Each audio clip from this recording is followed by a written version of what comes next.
stream on YouTube until we figure out this some other time. Okay. Okay, thanks, tech support. Right. Y'all, I'm really an old lady when it comes to tech. Like, y'all, we was just talking about like how am I even so consistent with my platforms? Because I'm horrible with tech stuff. Yes, thank you, thank you. Please correct me. Alsan. Please correct me. You guys, please correct me if I pronounce y'all's names wrong. I seen you in our live last night and I didn't, it was too late when I caught you. I was like, oh, I'm so glad he's here. I actually want to make you a moderator if you are open for that. I would love to do that.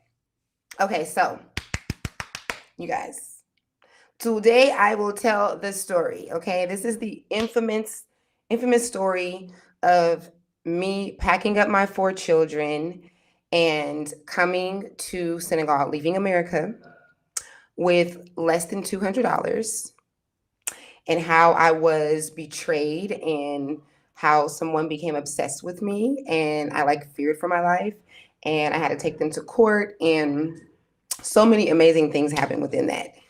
Me and the kids living in New York, yada, yada, yada. I'm going to go back from the beginning and I'm going to tell you the entire story. I'm also going to share with you, those of you who really want to leave the country, I'm going to share a technique that I really use and it really works. And you really can lock in a new place that you want to move to. I also use this with my clients. I have a client right now that's living in Spain and she did not think that she could leave the country, leave the US and move. And she ended up doing my mentorship program. But within my mentorship, I use this technique that I used to get us here.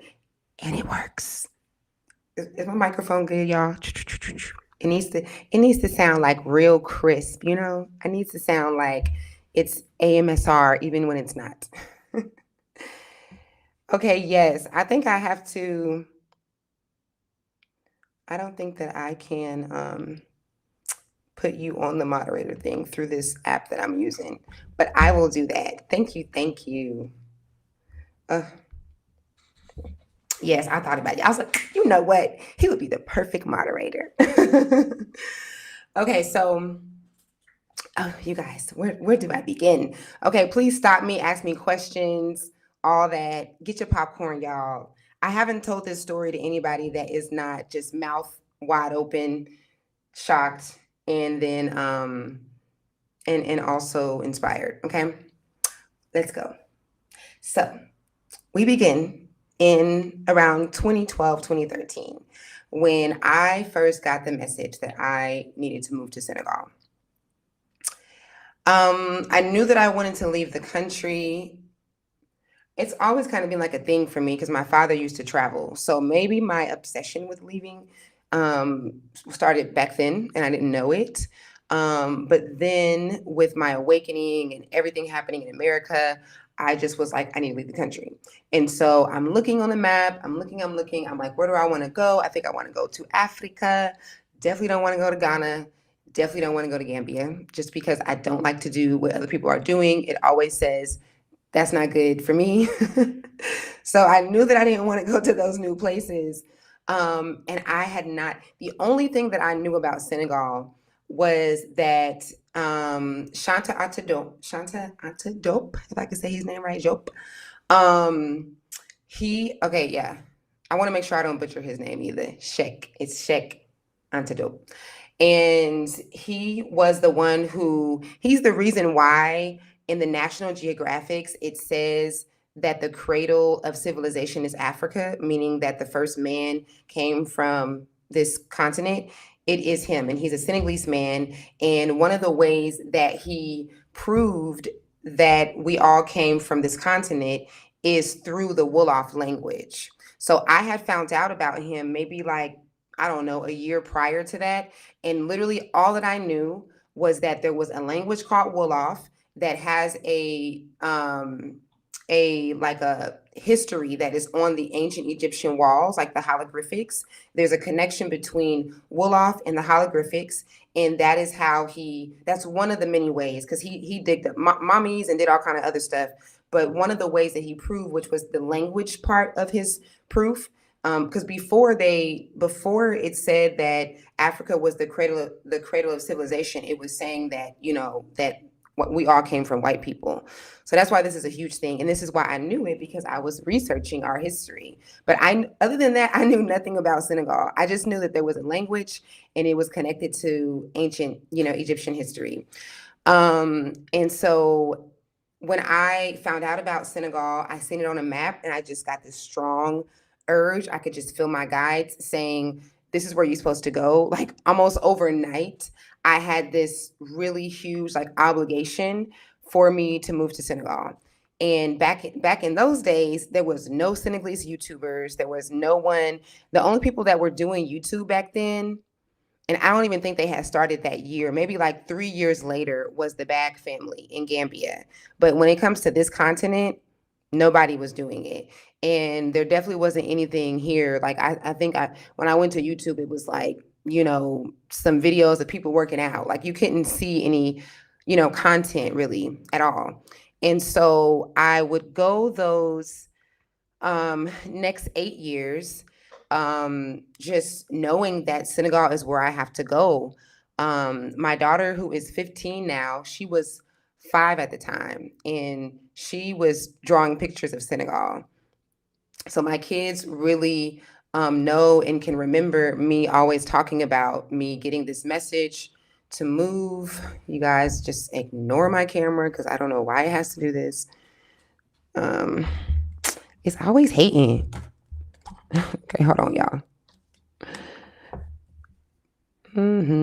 Okay. So yeah. And is it on? Is it on? No, it's not. Here we go.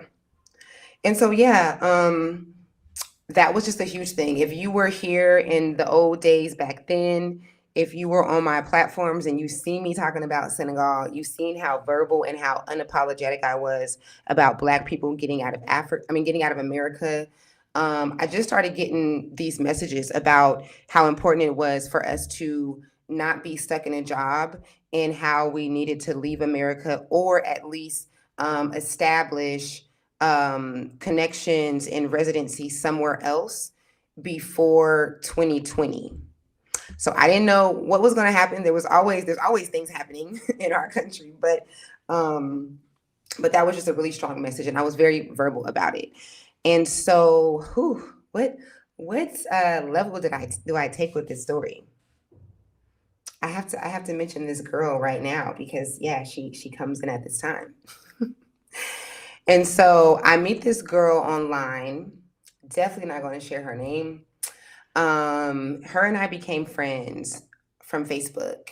And this is going to sound strange. Judge your mom if you want, but you can really become friends with someone that you have not met in person. And especially if you guys are talking very often and you guys are sharing, like you're going through things, and the person is there for you. And so when I met this girl online, I was leaving my ex-husband, and no one was there except for her. She had went through a similar split with someone, and so she was just the perfect person to assist me through that. And she gave me the best advice, and she really helped me through it. And so fast forward, like 3 years, it might have not even been 3 years, like almost 3 years after that. Again, I'm verbal, I'm loud about moving to Senegal. Everyone who knows me know this girl been talking about moving to Africa and she ain't playing, okay? It's been 8 years, okay? And so I end up in a new relationship. Her and I are still friends. I will say this, now that it's years later, I'm going to mention this little part, and you guys can tell me what y'all think that this was in the end. I'm going to mention that there was a time that her and we didn't really stop being friends, but we just stopped talking. I can't even remember what happened, but I remember things being a little weird, and then we stopped talking. And I was transitioning from Oklahoma to Atlanta. I had gotten in a new relationship, and I just didn't have the space mentally to figure out what was going on. And so we just stopped talking. But you probably know, especially if you're a woman, that there's a difference between you and a friend falling out and y'all having a situation and y'all just kind of grow apart for a second and there's no drama. So that's what it was with me and her. There was no drama. We didn't exchange any words. She wasn't weird with me. It just, I don't know. It just happened and we just stopped talking. So then we reunite because she reaches out to me and she tells me, she's like, hey, Dayla, I know it's been like 2 years that we haven't talked, but she's like, I just came back from Senegal. She was like, girl, I don't know how you ain't even been outside the country. And the stuff that you describe about Senegal is so accurate. Mind you, this is a girl that speaks 6 different languages and she has been all over the world. And so I just been to the Bahamas. And so she's just telling me how I was so right about certain things that I would talk about with Senegal, things that I just could see and feel. And she was like, I'm about to marry this dude.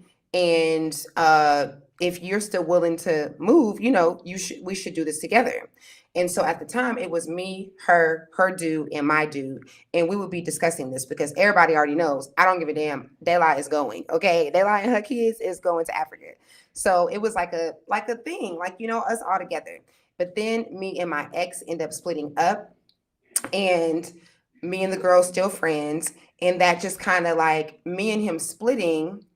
Shout out to him because he's probably watching. He's an awesome fan. I love you. But me and him splitting actually helped with me leaving because I didn't have like a reason to still be there. And so she was like, well, if you're ready, then we can just start planning and we can move in 2021. Let me make sure I don't lose no comment. You absolutely can. I've had online friends for 10 years. Yes, right? It's a real thing. I don't know why we belittle that. Like people be making whole children with people that they met online, like a whole family, married 10 plus years. You really can find your tribe online. Um, so, okay, so what is this? This is 2019. Me and him split. She's like, this is like the end of 2019. So she's like, let's get together. Let's make this move together. And I'm like, okay, cool. She's like, let's go in 2021 because that's when I finished school. So we agreed to do that. And then something happens. I'm asleep one night and I just wake up and suddenly I don't even remember having a dream. So it might have just been a very strong, vivid message, but I just knew that we could not wait until 2021. And so this was like, I'm going to say November of 2019, right? So the pandemic had not started. It was a really slow kind of thing, but nobody, one or two little cities was talking about it in the world, but it just wasn't a big thing. And we weren't even thinking of it. And so I get this urge that night that I woke up and I can just feel that we cannot wait. And so I call her and I'm like, yo, I am so sorry. I know that we planned to move to Senegal together in 2021, but I have to go right now. I have to obey. Like, I'm like, I gotta listen to my intuition. Okay. I can't explain it, but when I get these certain urges, I absolutely must go against you and I must do what I am getting. And so I'm like, girl, I'm gonna be down there and I'm gonna be waiting on you. And she's like, what? She's like, I'm just gonna quit. I'm just gonna stop my school and continue. I don't know if she decided to do it online or something, but she was like, I'm just gonna stop and we're just gonna go then. So we book our tickets that following like January, no later than February of 2020.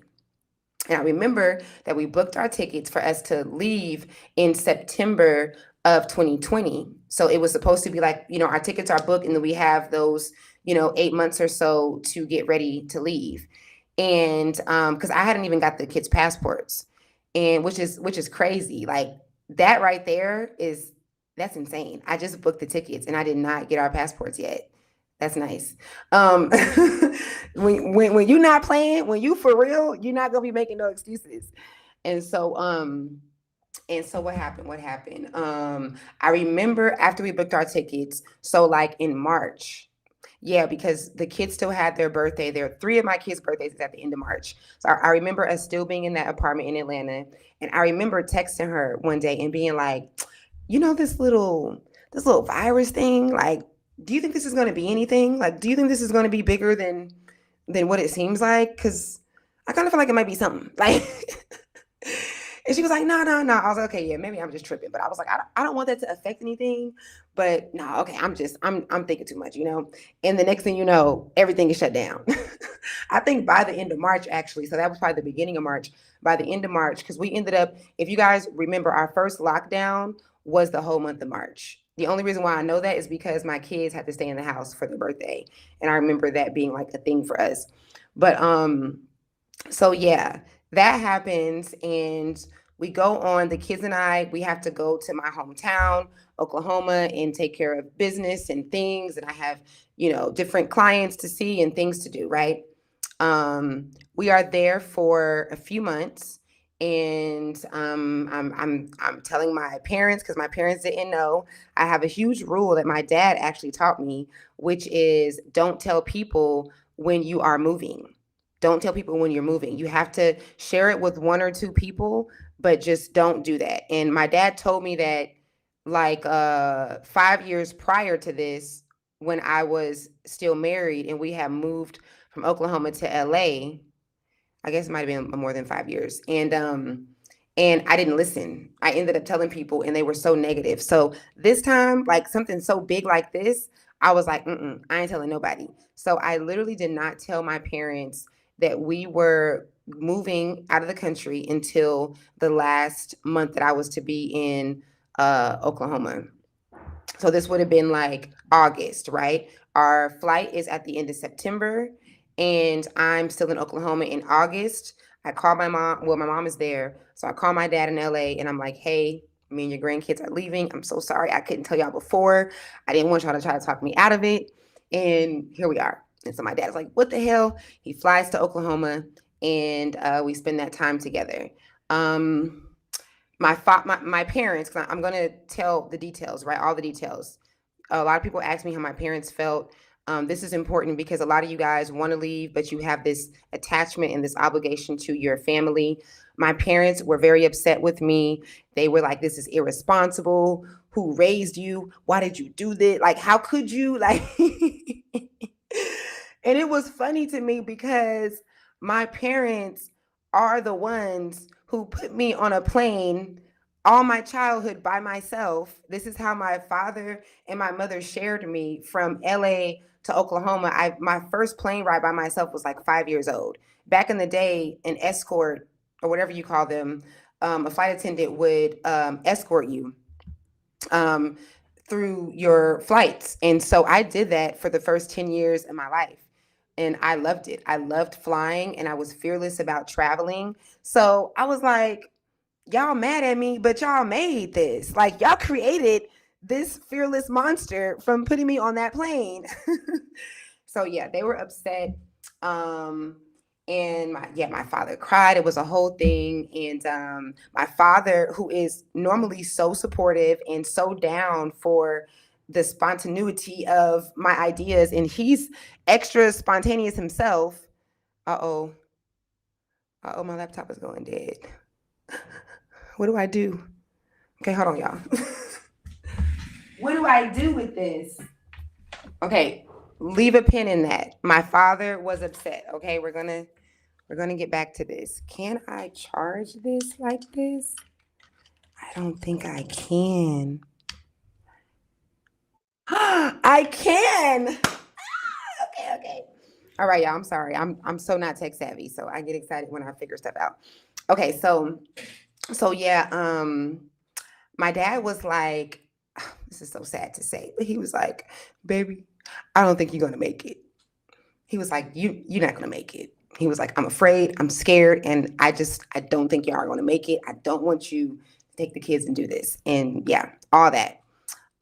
In the midst of my father being there for that month, let me give you guys some details to what was happening because you need context about this girl, okay? You need context. The chick, all right? Me and her, mind you that she's coming here. I can't remember if I think she might have already married the dude or she was coming to marry the dude, but she was coming to live with him, right? Her and him were having a company that I think they still have, helping Americans come here. Complete scam company, but that's neither here or there. Um, During this time, what's happening with me and her? She is helping me to move. Oh, let me back up. Okay, so that you know what happened with the money. When I booked my tickets, look at the universe. Look at how things unfold and happen, and it'd be like stuff that you could not avoid. Like some things are really supposed to take place how they supposed to take place, even if you don't like it. Because when we booked our tickets, um, I could not pay for the tickets with my card. It was so crazy. Like my card would not let me do the ticket. It kept declining. My brother's card, I transferred the money to my brother's card. It kept declining. I even transferred the money to a lady who did my taxes because she was handling my money in the past, so I knew I could trust her, and tried to get her to book the ticket. I did everything to avoid this girl who I did trust. Obviously, I'm moving to Africa with you. Like, you've helped me through my mental, issues and, my, or breakdown, I guess you could say. And so I do trust this girl, but there's still a level that I don't because I haven't met her in person. So I did not want to send my money to her, and I had no freaking choice. Like the tickets were going to go away. It's like I'm talking about. She booked her and her kids' tickets.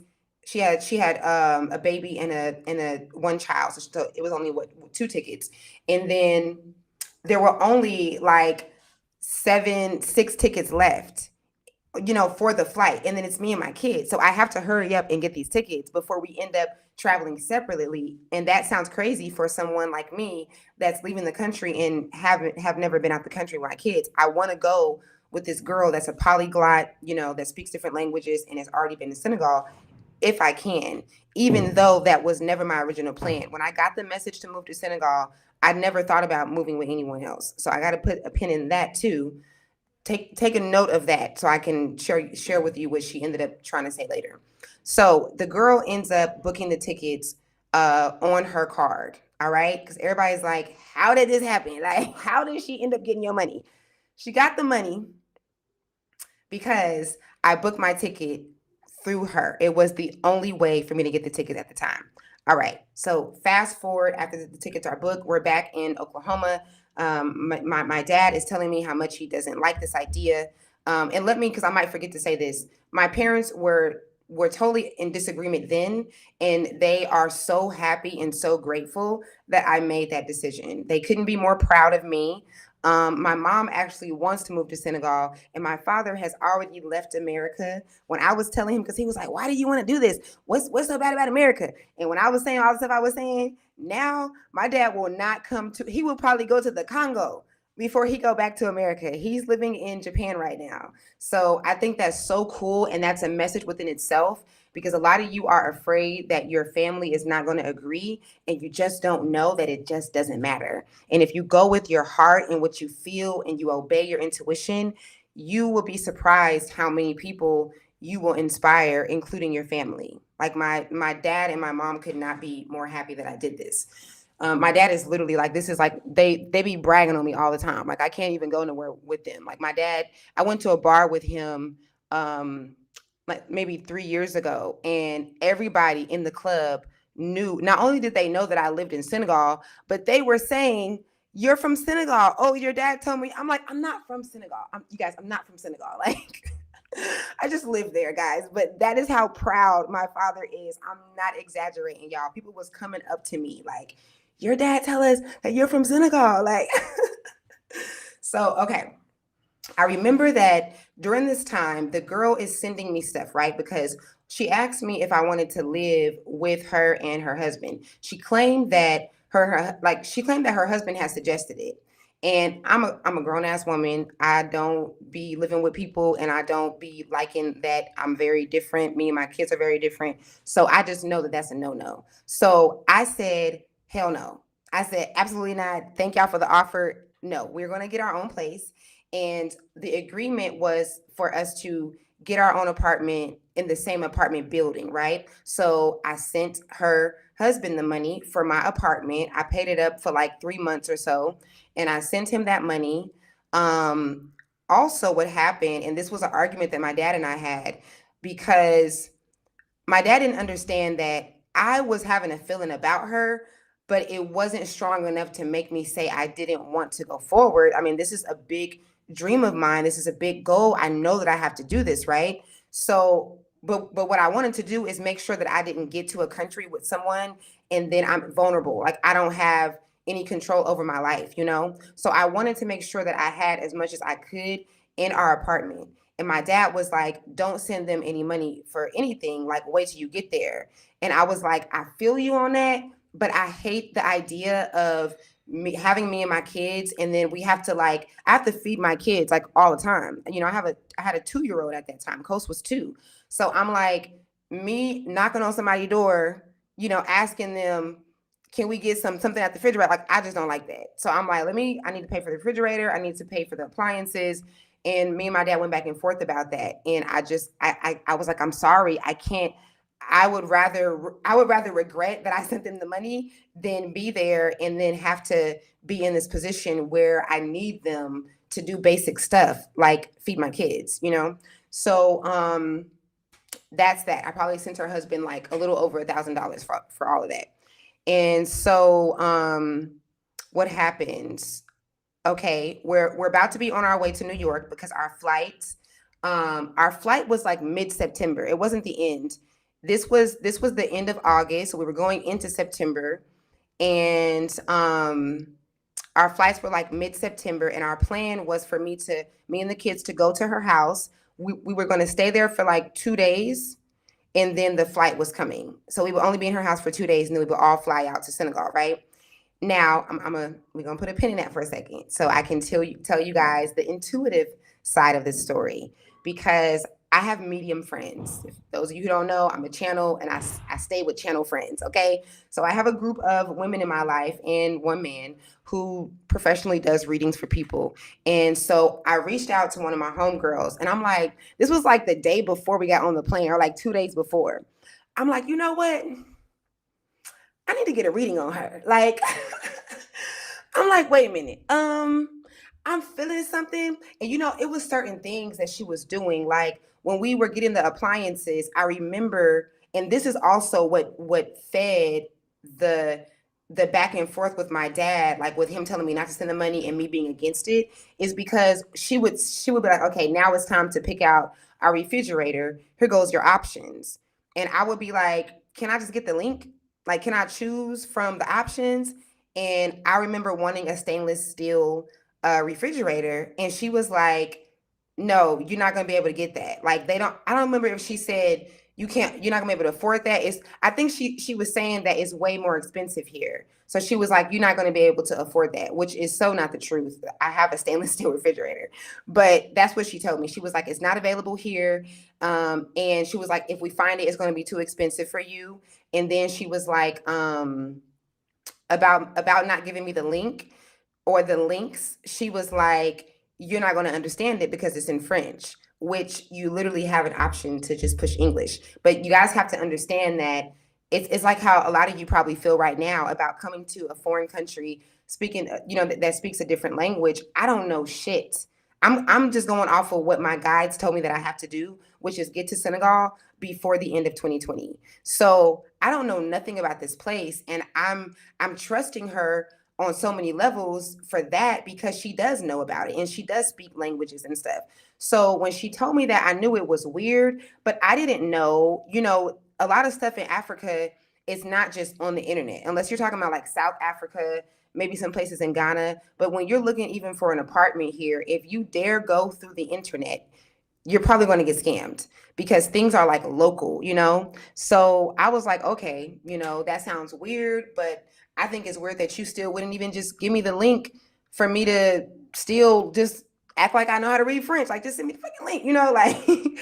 So when she was doing that, I was like, oh, okay, she might have a little thing with control.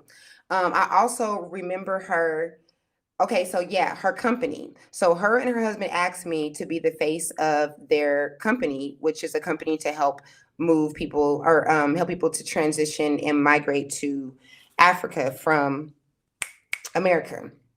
And the part of this story, I really like this because it's what a lot of you guys experience right now and you just don't know it. And that is where you don't really see who you are like other people see who you are. Because at the time, I didn't plan on doing my YouTube channel here. I had already started my YouTube. I actually started my YouTube a year prior to me and her planning to move here. It was about my coaching and I was sharing messages and stuff. I was very inconsistent because I was so non-tech savvy. My ex was the one editing my videos for me. And I didn't think about vlogging. I didn't think about sharing my journey. I was just like, I don't know. It just wasn't a thought. And she's the one that was like, we already know that when you move to Senegal, everyone's going to love you. She was like, they're just going to gravitate to you. She was like, you on YouTube, it's going to make people, be inspired. And she's just telling me all these things. I'm like, but I really am not thinking about doing that. And so what I learned from that is how you can be in a space and you just don't know how great you are. Like you just don't know your potential. It's pretty amazing now when I think back on that, how I didn't see me doing this and I was just focused. I was like tunnel vision, eyes on the prize, and so yeah, they asked me to be the face of their company. And there was something else I was going to share about them, about this couple. I forgot. It'll come up. But I also remember I was afraid, like even before we went to Oklahoma, I remember getting a reading with another chick. Um, because I was afraid about answering that question of if I should take them up on their offer to be the face of their company. And I remember because I don't like to rush into things with friendships, which sounds fucking crazy because I'm talking about moving to another country with a friend. That's funny that I would say that, right? But again, this was not I wasn't supposed to be doing this. Like this was my own journey and she just hopped in it. Okay? Let's be clear about that, all right? So um I remember this reading. This is important, y'all, because I told the lady that there was this couple and I was going to be moving to Senegal with them and they wanted me to be the face of their company. And I was like, I don't know how I feel about that. What do you think? And what the lady told me, she said, did she connect it to them? I can't remember. She must have not connected it to them because there's no way. I would have said no. So she didn't connect it to them. But on that reading, she did mention that I will be going to court. She was like, you're going to be going to court sometime, like soon or this year. And she was like, you need to remember that the law is on your side. The law is always on your side. That's all she gave me. She was just like, you're going to be going to court sometime in the future, and the law is on your side. Okay. So let's fast forward. Now, where the kids and I are going to New York now, right? Because remember, the plan is to go to her house and to stay there for 2 days, and for the to get on the plane and come to Senegal. But then what happens is, oh, did I know that already? Okay, so yeah, whenever we get there, whenever we get there, we find out that there was an issue with two of my kids' passports. So two of the kids' passports had an issue, and they didn't end up sending it. I got them sent to her address because that's where we're going. In order for us to, go off, I can't send it to where I was because it wasn't coming in time because during the pandemic they had the passports on hold. So when they finally opened, I was able to apply, and then we knew that because of the time frame, they needed to be sent to her house. So I get the other ones, but then the other ones don't come because there's an issue with them, right? So I hurry up and expedited and figure that whole thing out. But because of that, because them not coming in time, we knew already that I wasn't going to be able to get on the plane. So we make this plan that me and the kids will stay in her house for a couple days. The embassy or whatever said they already sent an email saying that they will be sending them or whatever. And so that's the plan. She's supposed to go off and leave, right? Now, a little bit more details, because people always be like, what happened? Like, because I still don't really know, but I think I do know. There's nothing that went down like in the house. Nothing that was serious. We stayed there for 2 or 3 days.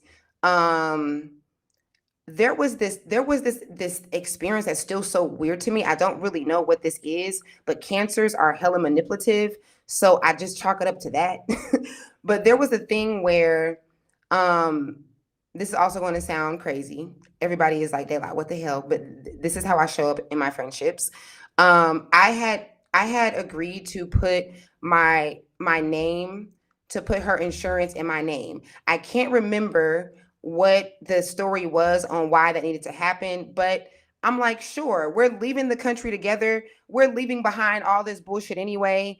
And whatever the situation is, you need help. I can't remember what the heck it is, but it's like, okay, sure, I'll put it in my name and then we'll take it out, whenever we get to da. So the insurance of her car is in my name. She doesn't have anyone that drives the car, and she's leaving off to go to Senegal because remember, two of the passports did not come. And so we know that in a few days I'll be rebooking my thing, and then we'll be going. So she was like showing me around her neighborhood, and I see that the store and everything is like hella far. The laundromat is like super far. So I asked the girl if I could drive her car while she's gone, like while she leaves, because she already has made it clear that whenever we move to Senegal, her car is going to be parked at her mom's house. There's no one that she has. She's the only child.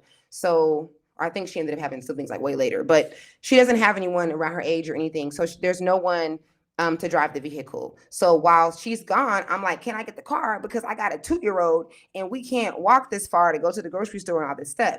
And I can't remember what her reasoning was. It was really no reasoning. And she said no, right?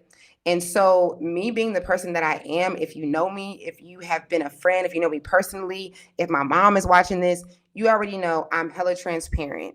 And you also know that if I have an issue or I feel some kind of way, I can bring it to you with love. I don't have no type of thing where I'm going to be passive aggressive or I'm going to be, just doing weird shit. Like I can just communicate with you. Like it's real easy. I'm a double Libra. That's kind of what we do.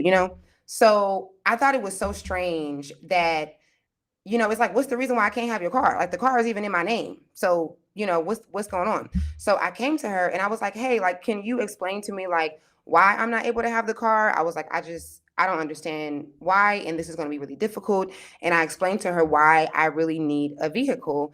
I don't want to have to pay, a rental for these few days or maybe weeks, because we don't know. Maybe the passport, doesn't come whenever we think. And this girl, she starts crying. I'm not even playing. She just bust out and start crying. And so me being the person I am, I just start consoling her. So I'm like, oh my God.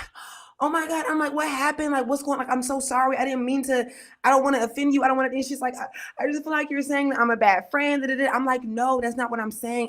I'm confused on why I can't get the car that's in my name. And we need the car for this. So she's crying. It's a whole thing. And I'm just like, okay, forget it. Like, just forget it. We're good. Like, just don't even worry about it. And so the next day she tells me that her what you call it? What is that called? A landlord has to come and inspect the house. And that we can't be there because she had a 1 bedroom and we're not supposed to be able to be there. So the kids and I go off to Brooklyn. We spend the day between Brooklyn and Harlem, just riding the train to act like, we don't live there. And she calls me, mind you, again, we were only in her house like 36 hours. This all happened within that time frame.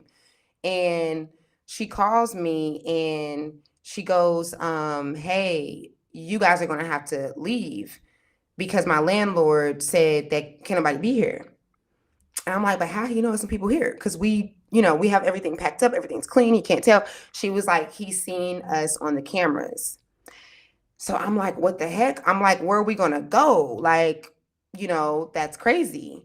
And hold on, let me think if this happened yet. The day before that, okay, let me back up real quick. The day before that, we find out that Portugal Air canceled all the flights due to the pandemic. So I already knew that I couldn't go, right? I'm supposed to stay in her house for however long. She's supposed to go off. But then we find out that the tickets are canceled, that no one is getting on the flight with Portugal Air because they just canceled hundreds of thousands of people's plane tickets without any warning. So she actually left off, and again, we were cool. Like she cried that night, and then everything was good, and then the next day she was going off. We hugged. We were like, "Okay, I'll see you soon." And then she came right back like an hour later because they had canceled the flights for everyone, right? So, okay, then we have to leave to go to Brooklyn, Harlem, because the inspector's coming. She calls me. She says that we cannot stay there. I'm like, where are we going to go? Because now all the flights are, canceled. So we definitely don't know where we going to, how long we're going to, not be in Senegal. And she's like, I don't know. She's like, I know this shelter. It's like, I stayed in the shelter a few years ago. I can take you guys there. She was like, it's a really nice shelter. And, you would like it because it's a really nice house. So I'm like, what the hell? Me and my kids have never been in a shelter. And this sounds like trauma. Like, this sounds crazy. Like, how is this happening? So, and it was so weird because she didn't, like, I guess this is the landlord, but it was like no time. Like, we got home, we got back to her house. You riding the trains in New York all day, you're gonna get back late. So we got back at like 9, 10 p.m. She had called me like 3 hours, 4 hours before that. And we got to leave the next morning. So this is no time for me to even find out where we could go. So I'm on the phone all night trying to figure this out. This girl ain't even talking to me. What I thought, because I'm thinking that we're still really good friends. So I'm thinking that when I get home, we're going to brainstorm together as a team, and we're going to be like, yeah, girl, okay, dang, this is so crazy. Okay, so what can we do? Okay, I got an auntie. I'm like, okay, I got a friend that's in New Jersey. That's what I'm thinking. I'm thinking I'm about to feed my kids, put them to bed, go in my friend's room, and we're going to figure this out together. This girl was being so weird. She was being cold. She wasn't speaking to me. It was just a different energy from even on the phone. Like, even on the phone, it sounded like it was a team thing, when she mentioned the shelter and stuff. Let me read this. Woo! Y'all have not heard this. This story has not started, okay? This story has not started. If y'all think it started, just be prepared, okay? Get y'all popcorn, okay? So, okay, so man, I'm texting people, y'all. I don't have nobody. Like, I can't go back to my parents because my parents didn't even believe that I could do this. So if I go back, it's like Dayla really is crazy. Like, she don't just be hearing voices and stuff. Like, this girl is insane. She's been talking about doing this for 8 years, and she finally gets to do it. And what the hell? She don't go nowhere. So I couldn't call my parents. I remember reaching out to my birth worker, who ended up becoming my a really close friend. She, like, it's interesting how stuff be happening too. She did try to help, but she just wasn't in the space to help. But it's interesting how these things are supposed to take place like this, because nobody, like, people either literally could not help, like they were staying with someone else, so I couldn't be, stay with them, or they were just being weird with me. And mind you, I don't know nobody in New York. I've never been to New York in my life. This girl lives in Manhattan. And I knew already that wherever we went, it wasn't going to be able to be in New York because I don't know nobody there. I was going to either have to go back to Oklahoma, or I was going to go back to Atlanta. So I'm calling people. I end up reaching out to one of my exes. If y'all don't know already, me and my exes is cool. We all pretty tight. So so I reached out to my ex from like 13 years ago. Shout out to Tonio if he's watching. And Tonio is about to put us, like, he's about to let the kids and I stay with him in I don't even know what you call this, but if y'all are familiar with how men be working these jobs in Georgia, they can like get like a quick construction job, and they will like be in a house, like it'll be like a new house in a subdivision with a bunch of men that's just there to work, right? Like some quick little jobs, like they have a contract and they're there for a few months. This was the only option for me and my kids to live with my ex and a bunch of men in his room because they're all in the house. It ain't one big house. It was a room. This was my only option. That's not an option. That's a no, don't do that. Mind you, I already sold my car, so I don't have a vehicle. How do you even survive in America, especially with kids without a vehicle? We eat differently. Like we got special grocery stores we got to go to. Like it was just so much happening at one time, and I literally had 5 hours. Like we got home so late. She's telling me she got to take me. She's like, if you don't find nothing, I got to take you to the shelter at like 7, 8 o'clock in the morning. So I didn't even sleep that night because I'm just up trying to figure shit out. And she's still being weird. So then we the next day comes and she helps me. She's being helpful again because now she has to, when you have to get into a shelter, I don't know if this is how it is everywhere, but in New York, you need to like have like a reference or something. I don't know if you need to, but I think it helps. So she was like a reference. So she got on the phone and she talked to the people, and she ended up taking us there. And it's kind of funny how situations happen to you, and if it's like a really deep situation, it could be something happy or something sad, but something is like there's like a thing, like a smell or a song or something that will stick with you. And so I'll never forget this moment, or I'll never forget the song. It was Burna Boy's song. I can't remember the song. I don't remember the name, but it was yeah, yeah, yeah, yeah. Y'all know the song, okay? I'm so bad at saying songs, and clearly y'all can see I'm bad at a lot of things, okay? People's names, saying songs. So I'll never forget that. Like every time that song comes on, I think of her because she had like this sinister happiness while she was driving us to the shelter. And I remember her singing that song. And I remember thinking, why the fuck are you singing right now? This is a sad moment. Like, what are you doing singing Burna Boy right now? Like, and so yeah, she's like, do you want to stop and get some food? She take us to the grocery store. I stop and get the kids snacks, and then she take us to the shelter. So we're in Manhattan. I get approved to go inside this shelter, and she wasn't lying. This shelter was nice. This was a nice house, okay? It was a huge house that was really nice, maybe 11 bedrooms or so. Mind you, this is the middle of the pandemic. So they're checking temperatures. There's a curfew. You cannot cook your own food after, I don't know, could you cook your own food? I guess you can cook your own food, but it was like only certain days. It was like very strict. And of course, I'm the only one with this amount of kids. Okay, it's called Yay. Okay. Yes, there you go. And so we weren't in the shelter any more than like 2 or 3 days. But within that time, okay, wait, so she drops us off, right? And that's like, let's say 6 p.m. she drops us off. I don't say nothing to her because I'm freaking in a time like capsule. I'm in a different world. I am in pilot mode. I am not here. I am out of here. My soul has left my body, and I'm trying to process what the fuck is my reality right now. So I didn't say nothing to her for the rest of that night. And we go into the next day into the shelter, right? And I get a text message from her. I think like before noon, because I remember being in bed still when I got the text.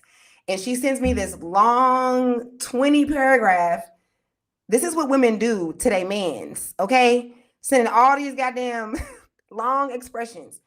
This girl is saying, "Oh, I don't like the way, you yesterday you had touched my, like she said, my baby was trying to touch your hair and you had pushed her hand away." Just like, I can't even remember the details. Like she was like, "I don't like the way you were looking and you were saying this to me," like a bunch of bullshit. A bunch of bullshit. Like so she said all this, and the main thing and how she even started the message was, you've been gone for a whole day and you haven't said nothing to me. So that's how she started, which automatically, that you might not be right up here. Because what do you mean? You want me to check on you? You want me to make sure you good right now while I'm in the shelter with my kids for the first time ever? So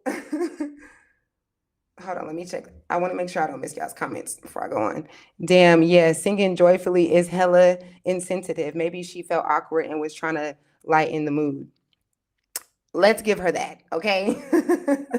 Let's give her that, because what the hell, girl? You ain't saying nothing to me, but you singing Burna Boy. Like, and what's really cool about that, y'all, is fast forward, I ended up dancing in Burna Boy's concert. That was how I first became known in Senegal, because I danced on stage to that song. Okay. Okay, so I just realized that. That's crazy. Okay, so what's happening now? Okay, she sent me the text message. So immediately, this is where my mind is. I still got 2 boxes, because we packed up boxes and there were things that we were planning to ship off to Senegal. So I got 2 boxes at her house, and my 2 of my kids' passports still need to come. I don't need you to be on no weird shit right now. Like, whatever you feeling about me, I need you to wait until I get them passports and until I get my items from your house, because I don't have time for that, okay? I also want to say, a lot of you have not, and then a lot of you have dealt with fatal attraction relationships, where you might have a friend. I feel like this is a woman thing, where you might have a woman who gets a little obsessed and who kind of like wants to, just wants to be in your world a lot. So that was kind of the vibe that I was already getting, but I wasn't sure. Okay, let's just leave that there, because I'm saying that for a reason. And so I immediately, how did I get her mom's number? I don't know how I got her mom's number, but somehow I knew her mom's number. Maybe me and her mom had to. Why would I have her mom's number? I have no idea how I ended up with her mom's number, but I had her mom's number somehow. Now I really want to know. Maybe it was like the insurance thing or something. I don't know how I ended up with her mom's number, but or maybe her mom just texted me. You know what? That's what happened. Her mom texted me. That's how I got her number. Her mom texted me the same day, I believe, and she apologized. She said, I don't know what's going on. I don't know what's going on with you and my daughter, but she said, I'm so sorry. She said, if I could let you get the car, I would let you get the car, because I know you and the kids need it. And she was like, but I don't have any control over that, and I'm just so sorry. So that's all her mom said. And then the girl texted me saying all this stuff. So then I reached out to her mom and I'm like, hey, excuse me, please, can you get your daughter? Like, can you, I don't know what she got planned over there, but she just sent me all these messages and she blocked me. I couldn't respond to her. So I was like, I need my stuff. The passports are supposed to come. It's saying it's arriving tomorrow, the next day. I need my stuff. And so the mom is like, don't worry about it. I'm going to get you your stuff. And her husband ended up reaching out to me. I know that sounds weird, but in Senegal, that's normal. In Africa, that's a normal thing. That if you have a friend or something's going on, the husband will get involved and do things, and delegate or whatever. So he reached out because he was like, same thing with the mama. He was like, I don't know what's going on. She haven't told us nothing, but it's okay. Like, don't worry about it. I'm still going to help, whatever y'all need or whatever. It's still cool if y'all still coming to Senegal, yada, yada, yada. So that was it. The mom ends up bringing our stuff the next day. And yeah, that was it. We spend like 2 or 3 days in the shelter, in that particular shelter in Manhattan. And a lady that was staying there, I think it was probably more than one of those women, they were like, you should not be here. They was like, you have too many kids to have to be in a house with multiple people. That's not how they do it here in New York. They were like, if you have children, if you have more than one child in New York, they have to, their housing or whatever, they have to place you in a home. They have to give you your own apartment. And so they was like, but you're going to have to go to the city because they don't have that in that district of Manhattan. And I was ready to go, y'all, because Lord. Okay, let me tell y'all. Let me pause right quick. Okay, here's the thing with me. I ain't never scared, okay? Let me just say that. Okay, I don't got no problem if I gotta get down with somebody, but I don't want to. If I don't have to, let's not do this, especially with my kids. Okay, I don't like the drama. Okay, so the day before this particular lady had broke that down to me, it was actually the night before, and I was having my kids take the shower. You know, we're sharing showers in this 11-bedroom house, and there was a chick. There was a girl from New York, and she got mad. I can't remember exactly how it went, but it was like maybe her son was going to take the shower and we didn't know that he was coming in there. And so Titus went in there to take a shower. And so this is like Shelter Chronicles. Cause why would I go through that? Like, okay, hold on. So the girl ended up getting mad about that. And I think she was like working, so she had just got off of work. She was irritated. And she just was like, yo, son, like what the, you know, and screaming and going all off. She wasn't talking to me. She was being passive aggressive, like women love to do. She was speaking about me and the kids to the world, okay? Because she wasn't talking to me, but she was just like looking the other way and talking about us, you know? And she was just like, yeah, y'all got me messed up, son. Da, da, da, da, da. And I was just like, I cannot deal with this level of ghetto. We already in this situation. I can't do this. So I just remember that. The kids will tell y'all about that because we was just like, what is up with this lady? So yeah, when that lady said you can get out of here and get your own apartment, I said, baby, tell me what I gotta do. So oh my God, I still say, besides my sister passing, this was the hardest day that I had. The day of me going from Manhattan to New York City was the hardest day. When you are living in a shelter in New York, there's like these districts, right? Like boroughs, actually, I guess. And you can't like you have to be approved. You can't be approved for every borough or every district. You can only be approved for one at a time. So if you're going to move to another district, you have to close out your case with that other district. And if you're going to do that, like you got to get into the place at the curfew. So it's like a time thing, right?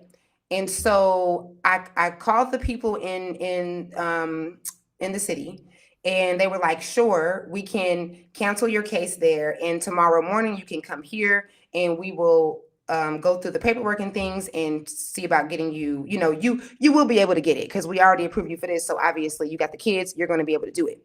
And so I asked the lady, or I can't remember if I asked her if she just told me, but she was like, you don't need all your paperwork because we already got you. Like that's how we got you in this particular shelter anyway. So you need nothing. You just need to go, right? Of course, like basic stuff like the ID or whatever, right? Um, and so I remember the next morning it was raining cats and dogs. I just remember it being 5 in the morning. I woke up ready to get us into New York City, and the rain did not make sense. This was like, is it going to flood or what? It was so much rain. And I don't know, like, just because I knew that I have plans on, I don't remember if I had plans on riding the bus or not. Um, I think that I did or something. I think that I had, oh, no. Okay, no. I ended up getting one of those things, like one of those cars. I forgot what you call it, but it was kind of new back then. But you can like rent a car on the spot kind of thing. And then like you just pick up the car at a location. And so someone had told me about that. And someone had told me about that. And also, I almost forgot to mention, this is during the pandemic. So if you remember, people were not getting kicked out of their places. The landlords were not saying you can't have people with you. Da, da, da, da, da. And I didn't think about this until one of my homeboys pointed this out. He's the one, he lived in New York, and I was telling him like, yo, this is what happened. I'm like, yeah, we can't stay here because the landlord. And he was like, that's some bullshit. He was like, yo, she lying. Like she lying. She hating on you. She lying. I was like, why do you say that? He was like, man, I've been living in this city all my life. They don't care about that. He was like, that's not even a thing. He was like, it's in the middle of the pandemic. So I just want to make that clear, is that that's most likely what happened, is that it was not the truth. I did not really have to leave, and it was a whole thing, right? So, okay. going back to the hardest day I've had. Okay. It's raining and I end up, I ordered the car and I knew that we had to walk to the bus station, which was probably like a 20-minute walk. And then we had to go from the bus station to the car. And it is raining so hard. And so I don't even think, yeah, like our coats are packed up. Like, we're thinking that we was gonna go out to Africa. So we didn't have jackets or anything. And so I just start crying. I just, yeah, exactly, right. And then I gotta leave the next day. Like you ain't even give me 24 hours. Like that's crazy. So I just cried. Like I just sat in the bed and I was just like, damn, like, why is this so hard? Why is this so hard? And what wasn't helping was the people in my life at the time. Like if I was talking to them, like one of my exes I was talking to about like what's going on, and he was just like, I forgot what level of negativity he came with, but it was negative as hell. And he was just like, "You shouldn't have did this." You know how like you'll be doing something and something don't go right, which is really doesn't go as planned because you don't know what is actually right or wrong. Nothing is actually wrong. It's just that it didn't go with how you preferred it and how you envisioned it. And so you know how that happens, and a motherfucker be like, "Ooh, see, like instead of actually helping you with the issue, they be like, you shouldn't have did that. That's why if I was you, did it. It was one of those. So it was like as soon as the rain hit, and then I'm having this conversation, trying to get some support, and he's like, "This was stupid. You shouldn't have did it." And so it just made me feel worse. I just felt horrible, and I didn't have a choice. Like, am I gonna stay here and get beat up by this big ass New York lady, or be scuffling with this lady, or am I going to go and get my kids and I a space, where we can breathe? And so I end up, what did I do? I guess the rain stopped. Did the rain stop? What happened? I don't remember if the rain stopped or what. We just walked in the rain, but somehow we got there. We got to the place, okay? And I didn't even know that's not true because I didn't drive there first. I think no. Okay, I was gonna book an Uber and the Uber was too much. Okay, yeah, that's what happened. I was gonna say I did an Uber, but we did not do an Uber. Okay, so okay, y'all, I'm sorry because I want to get this story right. Did we do an Uber? You know what? That day we did do an Uber. We did do an Uber, and we rode from Manhattan to New York, which is like over an hour. And when we got there, they told me that I needed the paperwork that they told me I didn't need. Mind you, I only have one day to be approved because I already shut down and canceled my housing or whatever the thing is with in Manhattan. So I have like the office closes at 5. I have a few hours to get through this traffic and get back to getting our paperwork and then going back there. So I was stressed, okay? And because the lady said, "Well, I didn't need nothing. And how do y'all need more stuff that I just gave you?" So we end up going back. This is like now I've spent like $200 to go back there and back or whatever. And then to go back is whenever I ended up renting that car.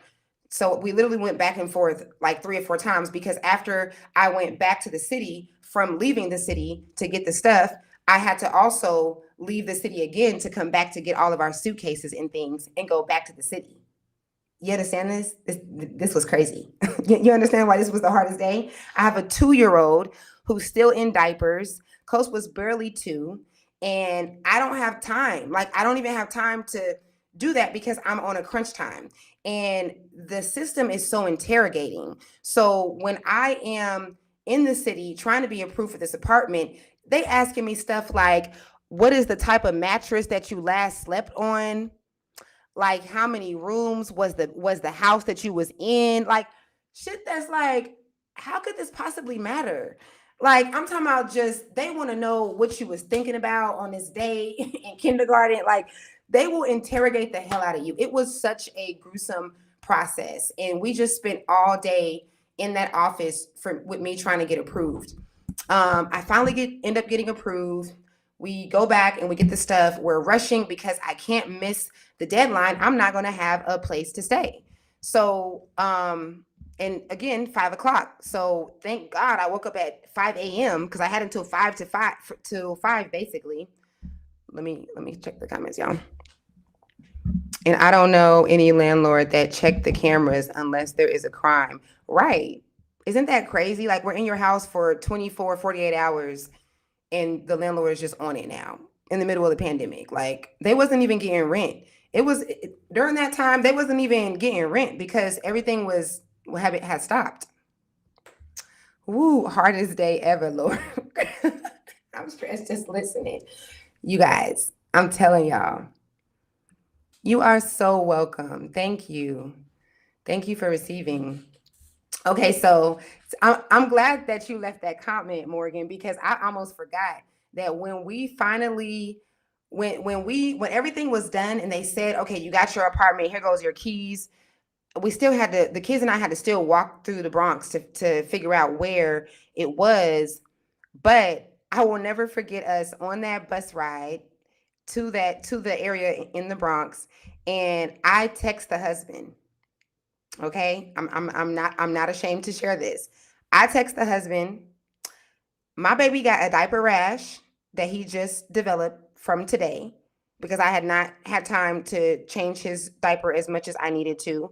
My children are hungry. We haven't showered. We've been in the rain. Like we done been back and forth from Manhattan to New York City. Every single time I see your wife, I'm going to beat her ass. That's what I text the husband. I said, I do not care how many years pass. Every single time I see your girl, it's on. And it's not about me, it's about my kids. Because how dare you do another woman, another Black woman like this with children? Absolutely not. I'm getting in that ass every time I see you. And so the husband was like, oh, Dayla, we're not gonna do that American thing. Like trying to be like, this is me being on some American shit. I said, no. It's not about that. This is about the village. This is why I have not created my village, because so many people are not ready for this, because I don't play when it comes to integrity and loyalty and truthfulness. So it's about that. Like, she needs to be ashamed. The reason why y'all don't know, like, this is me speaking to the husband and and this is, I'm not speaking directly to him when I'm saying this, but this is me thinking this about him and his mother-in-law.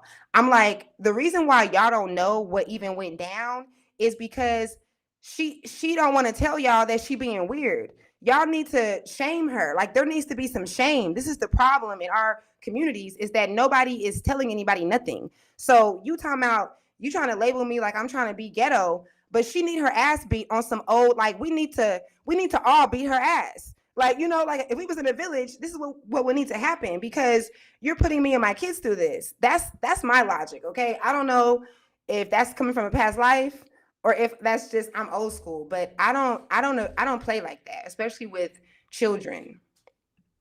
Okay. As you should. No, you didn't text the husband. I did, y'all. I remember I said, texting is sent. I was so angry. I'm watching my children. We are tired. We are sweaty. My baby has a diaper rash. There's no way I'm not going to touch you. There's no way. I had a plan to touch this girl every time I seen her. But I'm going to tell y'all how that ended up changing. Right? We needed to beat her ass. I was literally, I'm not going to get too deep into it, but I actually really believe this, y'all. I actually really believe, hold on, did I miss the comment? Okay, right, okay. I believe this.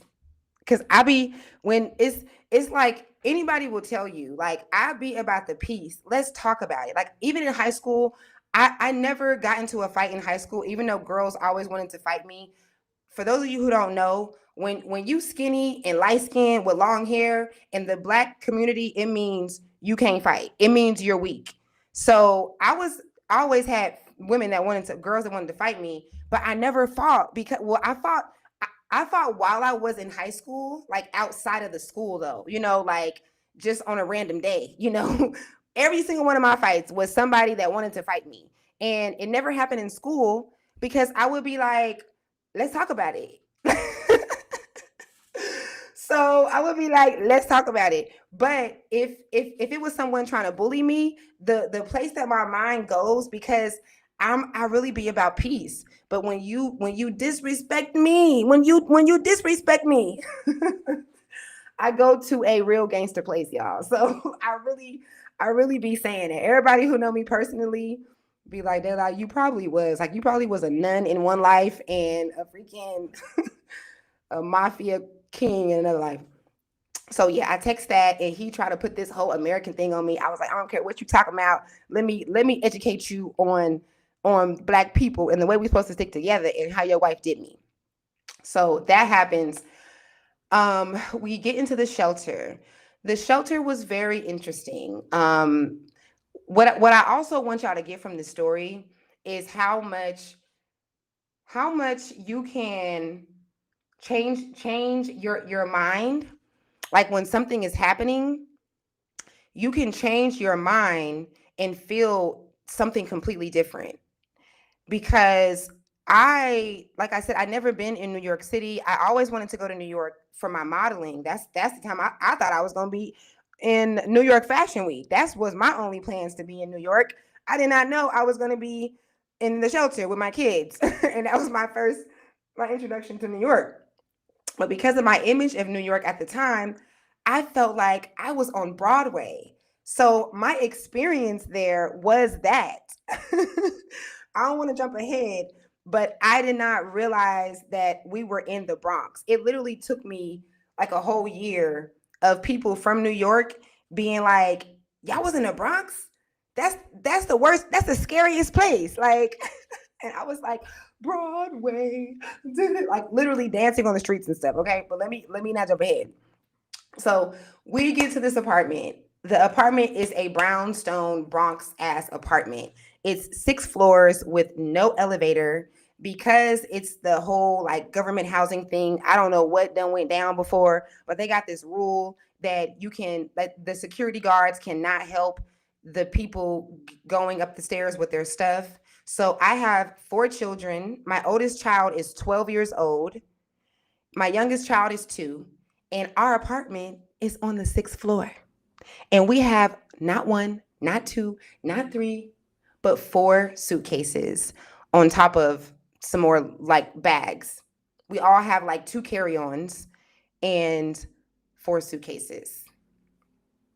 I'm gonna let y'all process that. No elevator. Okay. And there's this big sign that says, we cannot help you. We cannot help you with your luggage, okay, or with your bags and things. So my 12-year-old and I don't even think the other kids help, because what can you do? Like the 12-year-old is barely even helpful, okay, at that age. Like the apartment don't have no elevator. No elevator. That should be illegal. It was so funny too, because my homegirl was like, they lie. It's an elevator in that apartment. Like, she was just like, ain't no way. Like, she was like, you need to go around the back. You need to find it. I'm like, girl, I swear to you. She's like, ain't no way there ain't no elevator. No elevator. The 6th floor, y'all. My legs, when I tell you, was in shape. Oh my God. 6th floor is crazy. That's not right. That's not right. So we get up there, and so what they had was like, it's a 2-bedroom living room. It was a big kitchen. The kids' rooms were like these railings, these bunk beds, and they had a box of like, that really cheap like Family Dollar or Dollar General box of pots and pans. That's what they had, and that was it. And so what I did not know, what the girl did not tell me, is that this is when we say this is your apartment, this is your apartment. You got to buy things for the apartment, and you have to, if you want the internet or anything, like, you got to figure all that out.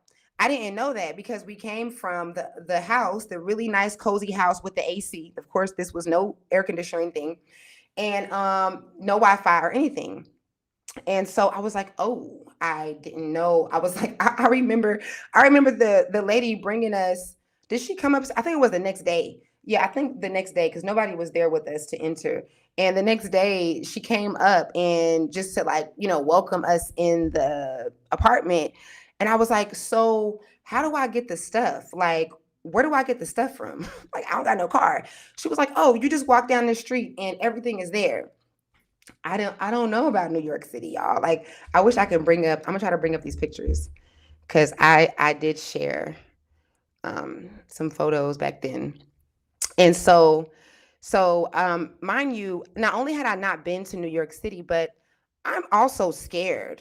Like I'm scared of New York City. This is a big place, and I got kids, and we got to get out this country, and I can't be leaving nobody.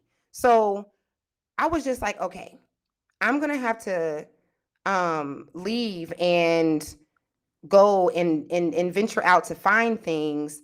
I absolutely cannot get on the train.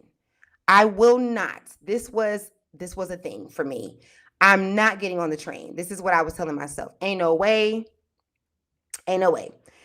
Hold on, I'm gonna try to find this picture, y'all. Please let me find this picture real quick. Ain't no way I gotta ride the train, y'all. So okay, look at this picture, you guys. This is what I mean by you can change your mind. Cause I ended up I ended up learning how to do this. I ended up learning how to ride the subway really easily. I was giving people advice on the train. And this was when I first had to go do laundry. I have like my laundry bags there. Look how excited I am. I literally can't wait to pack all my things and do laundry. When I say I was not, when I say I wasn't in the mental state that that girl wanted me to be in, okay, I was not. She was tearing down the walls. We're gonna get to her and what she was doing in the meantime of all these things, right? But okay, sorry, back up real quick. First day. That happens. I go to get the things, and that's a whole experience. This picture was maybe like the next week or so. But still focusing on that first day or so, right? I feel horrible. I feel devastated. I feel like I failed my kids. And really the reason why is because I did all this all day to get into this apartment, and I didn't know that it was no air conditioner and it was no Wi-Fi. So Wi-Fi is not a big deal, but it kind of is when you don't have nothing else to give your kids right now. I'm like, the least they could do is play games together, on the phone and stuff. I just felt so horrible. And I remember crying and just being like, oh my God, like I'm the worst mom. Like, why would I do this? Da, da, da, da. I just went through it. And I ended up calling another friend who became my friend from social media. She actually ended up being a part of my business when I was doing my oily mama business. If y'all remember when I was sharing my oils and stuff, which I still do, okay. But so this girl was like a business partner. We hadn't met, but we were still good friends and we made money together. And so I called her, or maybe she called me, and I was just like, yo, I suck. Like, what the fuck did I do? And she just got me together real quick. And she was like, what are you talking about? She was like, Dayla, when you called me, because I called her the day that that girl told me that I was going to have to leave. I called her because her and her husband be on like they're nomad shit. So I was wondering, like, just trying to, find resources. I'm like, where are y'all at?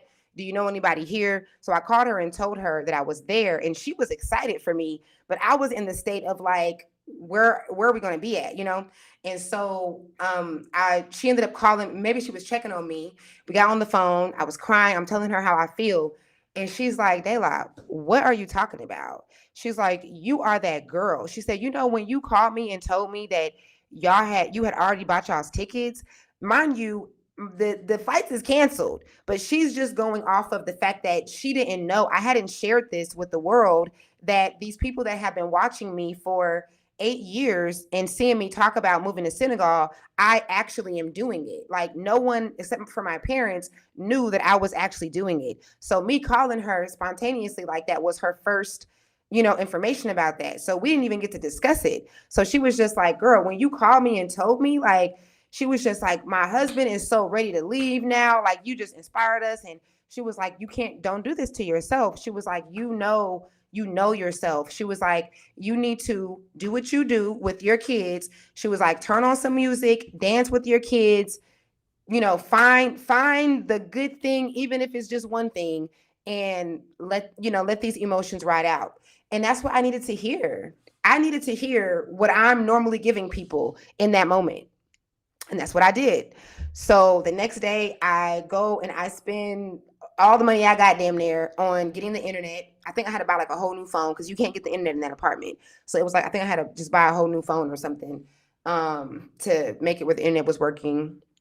And yeah, that was it. I started learning how to navigate. That was, that photo of me learning how to maneuver. And then maybe 3 or 4 days into me like adjusting to this, there was my biggest fear. My biggest fear of being in New York had come upon, and I can't remember why I had to do this. Maybe it was because I think it was food. I think that on that street there was not food for us, like the kind of food that we eat. It wasn't healthy food, and it was just like pizza and like a bunch of meats and stuff. And so we needed to go and eat, and that would require us to get on the train. Oh my God. When I tell y'all, I was so freaking afraid. I want y'all to pay attention to this, because what you're afraid of right now doesn't have to be a thing later if you just do it. And especially if you ain't got no choice. Let your life unfold so it can make you do what you're supposed to do. Because when I tell y'all, I was so scared that I had written on these sheets of paper, I put it in both of my kids' pockets. My mommy's name is Dayla. This is her number. Call her if I like. This is what I'm doing with all my kids, because I swear I'm just like, I'm gonna lose one of my kids in the New York subway. I just know it's gonna happen. It's just too crazy. Coast was very hyperactive at this time. Coast could not be still, and he is one of those. Well, he was one of those kids that would run out and try to go. Like, on top of all of this, I got a toddler son that is just out of control, right? So I'm freaking out. And what was really funny and cool about this is that I didn't realize that because of the pandemic, ain't nobody in the subway. Because of the pandemic, it's just me and my kids riding the train. So I did all that for us to be the only ones on the train anyway. Isn't that crazy? Isn't that crazy? Like, we stayed there for 4 months, and during the last few 2 months or so, people started coming out a little bit more, but it was still barely any people. We really got a taste of the true New York, New York City life with the train and stuff, because of the pandemic, which was so perfect for me and my kids. Because I just felt like we were going to get ran over, like stomped by everybody. Like, that was my image, was like, oh my God, New York, all these people.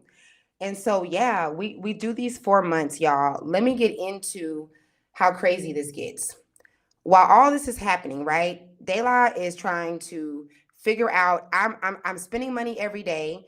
I don't have the money for the tickets because, remember, Portugal Air canceled, and what they told everyone was that they were going to reimburse the tickets on the card that they paid.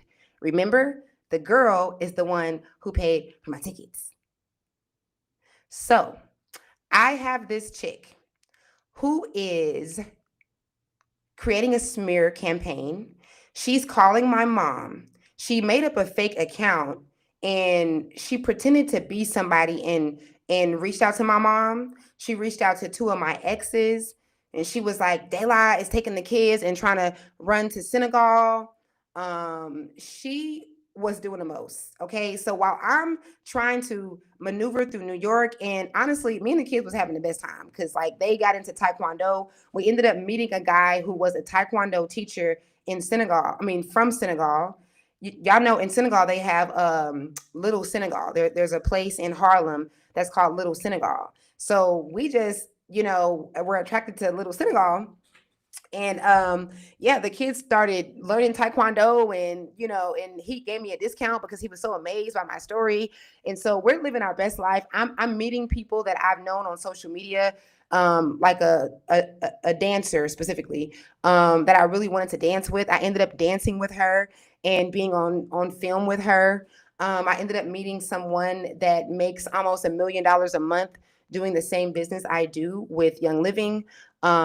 He actually ended up doing something for me. I'm gonna get to that later. But I'm having the best time, and I'm also, balancing myself in, protecting my energy, ignoring her. Um, I remember, I just want to share this part because she called my brother, my little brother. Y'all know Trey. Me and Trey is super tight, and Trey is super chill. And I remember Trey said that she called him, and I don't know what was she even telling him. She was just like, "Yeah, that guy's leaving to Senegal."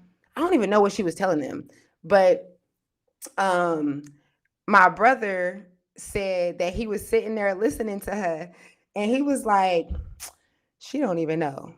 My sister about to beat your ass. Like, and that's so funny coming from Trey, because Trey is so chill. He is so non-confrontational. And you just got to think about it, like you're this person's sibling, and you know that this lady is being weird. She's doing all this stuff. She's reaching out to y'all's mom, creating drama. Like my mom was so upset with me in that whole situation that we weren't even really talking. So now you got me and my mom on the phone trying to figure out who this person is that you're messaging, talking about, like it was just so crazy. It was so much drama, y'all. Let me make sure. Let's put a pin in that. Where am I at? Uh, Hold on. I'm sorry. I want to make sure. What was I going to share? Okay, what she's doing. Okay. Wow. Divine set that up nice for you. Ride the train with ease. Right. Oh my God, that was amazing. Shout out to just doing and just going because it was the perfect timing. I'm late to the party. Goddamn. I know, right? Oh no. Okay, so I'm telling my story about, yeah, if those of you just tuning in, I'm telling my story about how I moved here to Senegal with less than $200 with my kids, and how I was set up and I had to go to court and all this crazy stuff. So I'm literally combing through this story for the very first time. I've never told this story, y'all, except for this guy that came to interview me. He flew all the way from Ghana. He's a huge YouTuber. He came to interview me, and I never shared the interview because I don't like the way he edited it. The way he edited the interview, it was like it looked like I was saying things that I really wasn't. And it was a specific question that I asked him not to ask, and he told me he wasn't going to ask, and he asked it anyway. It was about my childhood, and I asked him specifically to not ask a specific thing about that, and he asked me anyway. And it just, that experience made me be like, damn, this is what celebrities go through. Like they really be going through people just trying to get a good story, because he was so interested in this story. He was like, this is going to take me on a whole nother level. I'm gonna get so many views. Let me come down there and interview. And that motherfucker he did not do me right, but I'm not mad at him. But so yeah, that's also, people always ask me to tell the story, and I've never told it like I wanted to tell it. And so yeah, this is my first time telling it. Crazy, crazy story. So watch the replay, you guys, and lock in right now if you're just coming in. All right. So this girl, all right, this chick that I was friends with and I was supposed to move to Senegal with, I'm just kind of briefly going through a little bit, who said that I had to leave her house within 2 or 3 days because her landlord said we couldn't stay there. She'd take us to a shelter. The kids and I are in New York for the first time, and here we are going from Manhattan to New York, and we're in New York in our own apartment. Okay. The girl done sent me 25 paragraphs and blocked me. Oh, and even the day that I was um, getting approved for that apartment, she was messaging me all day and blocking me. So she would like send me something, and I wish I still had these messages so I can like remember the details. When you're reading something in the moment, if you're going through something, it just feels different. And then like years later, I will be getting a whole nother message I know from what she was sending me. But she was like, this is how you know somebody is extremely narcissistic, because what's wrong with you? Why are you messaging me paragraphs and then blocking me? And what that experience did, there's a term for this in psychology. I can't remember what it's called, but it's like when you're in a position with someone where you're in the unknown, like you don't know what's going on. Or wait, a better way to describe that is when you don't get closure. That's what that is. You don't get closure because this just happened so randomly on my end. I don't know what the hell happened. And then you just sending me all this stuff, and I'm going through all this out the blue. I had no idea this was going to happen. And you won't even let me respond to you and explain anything. You're just putting shit on me. And you just like, oh, you did this, you did that. And I don't get to say nothing. There is really a thing within that where you either have to learn that closure is not a real thing, you only think you need closure, or you're going to lose your mind needing closure. And in this experience, I learned that I don't need no closure from nobody, especially someone who's trying to tank my character and who's clearly like obsessed with me and being weird as hell. Because why are you reaching out to my family? Like. So I had to learn that. And I'm so grateful for this girl because she taught me that. She taught me that, like, the way that I handle people when they're being weird, it's on a whole nother level because of her. Because this was such an extreme experience. And it taught me to keep my eyes on the prize. It taught me that I don't have to be thrown off if I don't want to. It really just is a decision. This girl was going live talking about me. I never responded to her. I did not respond to her until I did a certain thing that I'm gonna tell you about later when I came to Senegal. Let me read this comment. Oh, you put a Wanda. Wanda, remember Cat Williams cooked for her that night? I mean, I just made up that word. Cook for her. I don't know. I do not know what you're talking about. Tell me. Dang, that's a good level. Cause I be wanting closure, but I'm learning that be hanging me up. Yep. Mm-hmm. Oh, a good lesson. Honestly, saying level was, I thought that was accurate, because it is a level. It's definitely a level.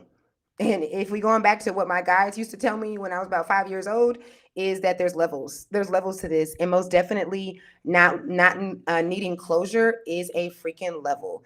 I am like, it's almost like your heart is hardened and closed because you're like, oh my God, I can't live without this closure. And then as soon as you realize that you don't really need it, that closure is really just an illusion.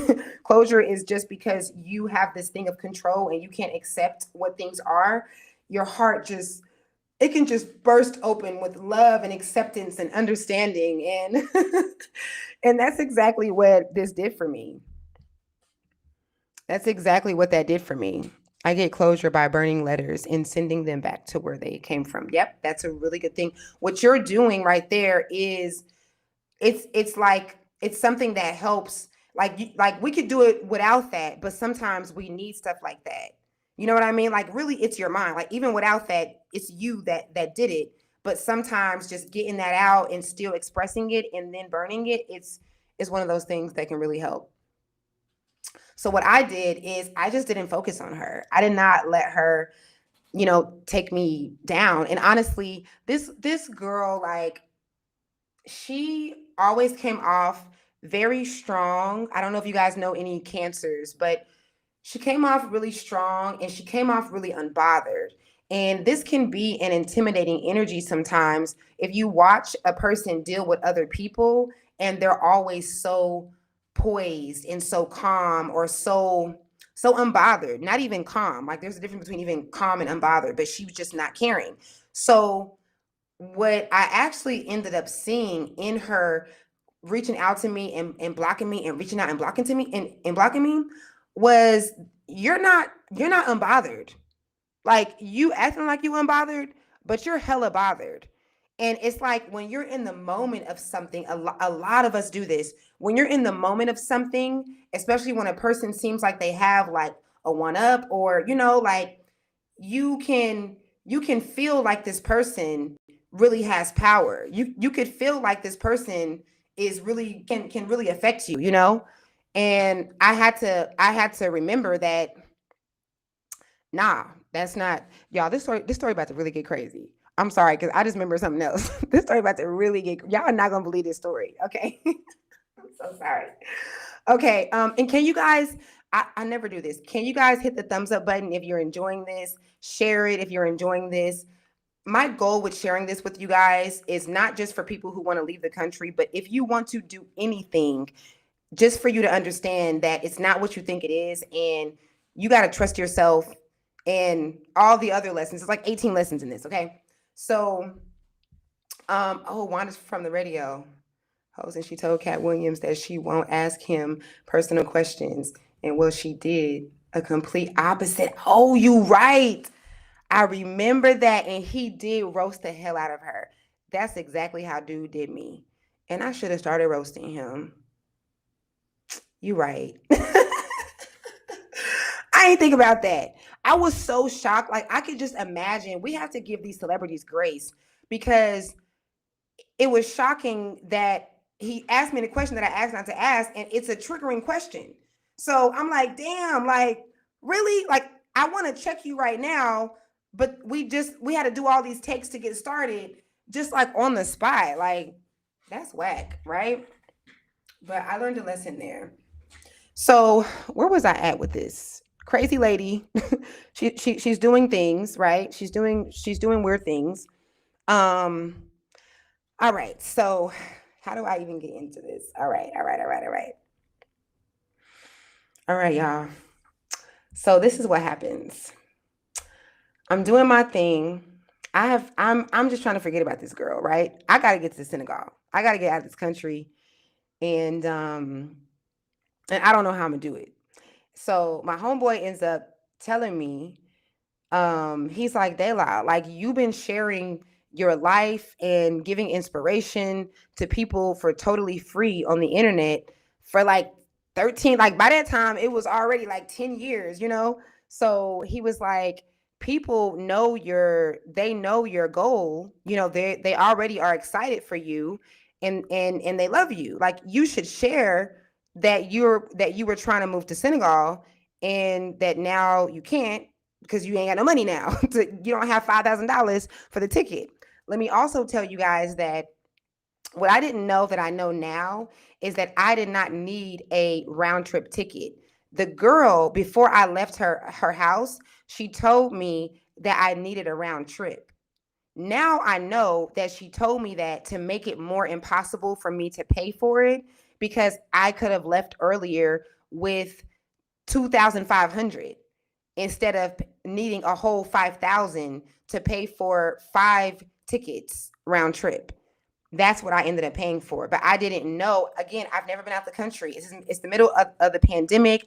Our flights got canceled. So I'm just listening to the person that be traveling. I'm like, I don't want that to happen again. So that's a whole thing. So my homeboy, I know, right? Yeah, I'm telling y'all, everybody's shocked when they hear this story. He wasn't respecting your boundaries at all, just looking for quick hits. Exactly. Yep. And so my homeboy is like, you should share this with people, and like with your audience. And I didn't want to, because I wanted to surprise you guys. Like, I have been talking about this for so long. Not only did I want this to be like, bam, I made it, but I also didn't want people's energy on it. It's the world, it's the public. So I didn't want, for the same reason why I waited to the end to tell my parents, is the same reason why I didn't want to tell a bunch of strangers. And but I took his advice. I was like, what, he was like, come on, man. Like, he was like, you should have been charging us for this anyway. So they're going to be happy to support you. So I ended up making this post. And I didn't mention the girl or any of the drama at all. I just mentioned that the flights were canceled and that we were stuck in New York. And that's how I ended up coming up with most of the ticket. You guys paid for it. My audience paid for it. I ended up getting, like, within maybe a few weeks, I accumulated like 4,000 from everybody. And the tickets were like 5,000 something, but that's, that was enough. That was a lot. And so what happens after that? After that, I am still going through my life. I am in New York City, acting like I'm not in America. New York City is like a different part. They need to call it like there's America, there's Canada, and then there's like New York City. Like that's another place. It's another world. And I was enjoying myself. I loved being in a space where you could wear a freaking flower pot on your head and a cactus suit and nobody's going to judge you. Nobody's going to look at you. Nobody's going to care.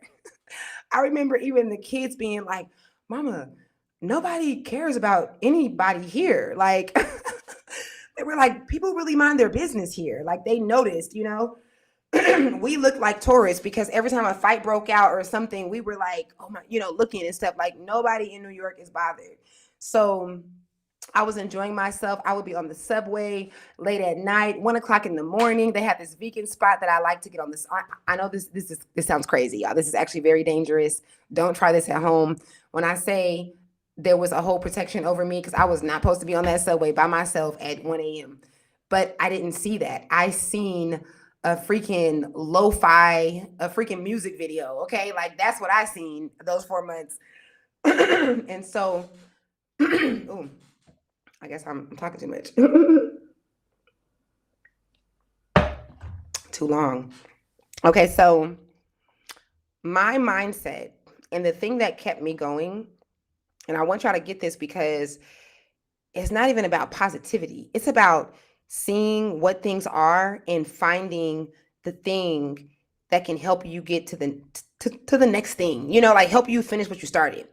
My mind, instead of me being like, oh my God, I didn't make it, like I was on my way to Senegal and my mind was like, I am closer than I've ever been to Senegal. And that's like literally, like on the map, I was living in Atlanta, I was in LA, I was in Oklahoma. I have never been this close. New York, the Atlantic Ocean, and then Senegal.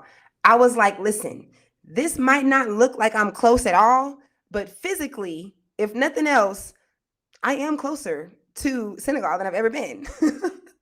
And that is what kept me going. So this is where the craziness goes to another level. All right.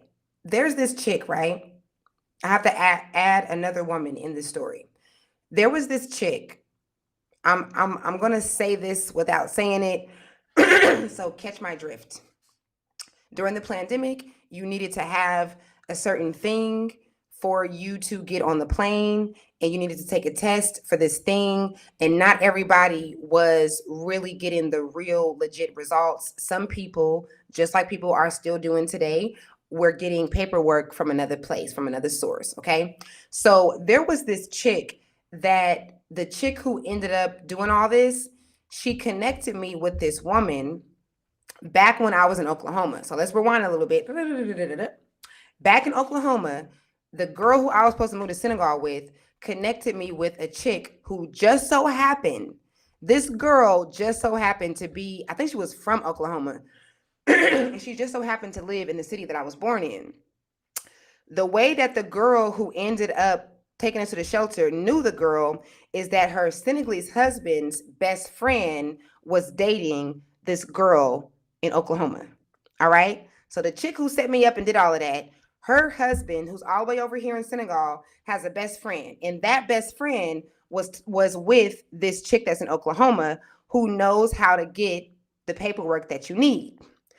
Just in case something happened, the chick who ended up setting me up was like, we need to establish this just in case. Like, we're going to go take the test and do all the legit shit, but just in case, let's have this as a backup plan. So I was supposed to just send the kids and I information to the girl, but something happened. I don't remember. Like, you know what it was? It was more control. The girl did not want me to have that girl's contact. So however, I don't even know why I didn't. I think because I had some paperwork in person. Because we did go take the test. And so I needed to give her that paperwork. And so I couldn't mail it to her. I think the girl wanted me to or something. But she didn't let me get the girl's number, right? Here goes my camera doing this again. She wouldn't let me get the girl's number. Even when I met with the girl in Oklahoma, it was her corresponding for us. So, that's kind of weird because you're not even in Oklahoma. Like, you're not here in this city. You're all the way in New York, and you're doing the communication between me and this chick. Like, that's how much she was going out of her way for me and the girl not to meet. But we still ended up having to meet in person because it was like crunch time. Me and the kids had to go to New York. So me and the girl ended up meeting in person anyway. And your girl is a vibe. So, we clicked. Like, we kind of connected. We talked for a little bit. And that was it. I gave her the paperwork. Okay. Let's go back to the future of us being in New York, right? Okay. Back in New York, I am here trying to keep my balance and my sanity while also having a great time and also being scared and then also, letting go of my fears. Like, I'm going through all that, right? And somebody, you guys, this is the moment when I knew that my life is a movie, okay? Somebody, to this day, I don't know this person. I would pray, and it would be so awesome if this person is watching this live because I don't know who this person is. Till this day, I don't know this person, but there was a person who texted me from a text now number. And what they said to me was, Dayla, you don't know me, but I know you. I've been watching you for a while on social media, and I know blank blank. That's the girl who did the whole setting me up. They said, at first, we believed her. And then we put two and two together and we realized that you are the one that it did not do anything. And we're tired of her doing this to her friends. And you don't deserve this. So they were like, call this number and explain to this girl your situation. Apparently the girl has money. The girl is paid, right? I didn't know that about the girl because when I was friends with old girl who ended up setting me up, she was telling me about that. And before I left her house, she was like, I'm gonna get this girl to pay for me and my kids' tickets. I remember that she said that, right? But I don't know that chick because remember, she wouldn't let me get her contact. So this anonymous random ass person that I still do not know to this day, they were like, call this number and explain to this chick what happened. She's going to help you. They said, I can't reveal who I am right now because I don't want to mix up things with me and the chick who was setting me up. But they was like, after you make it to Senegal, I'm going to reveal to you who I am.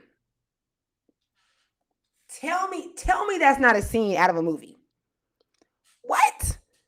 Tell me that's not a scene out of a freaking movie, y'all. That's crazy. Now, I do have a hunch that this person was either the girl's mom or the girl's nanny. And the only reason why I think that is because whoever the person was, they was with her quite often because we had text multiple times. And they were like, there were times that they were like, okay, wait a minute, like she's here with the baby, or hold on, like they was making it clear that they were with her. So I really feel like it has to be someone, well, obviously it's someone that knows her, but someone that's close. And those are the only two people I know, unless she got a cousin somewhere that found out and reached out. But that's what happened. So I call the girl, right? I call the number. And I tried to explain to the girl what happened and how I don't even really fucking know what happened. Like, I just asked her, can I use the car? She said no. She started crying when I came to talk to her. Next thing you know, we got to leave the house, right? And it's not her fault. It's supposed to be the landlord's fault. So I explained to her the whole thing. And we got off the phone. I can't remember if she received it or not, but I just remember us getting off the phone and her texting me like, and never text me again.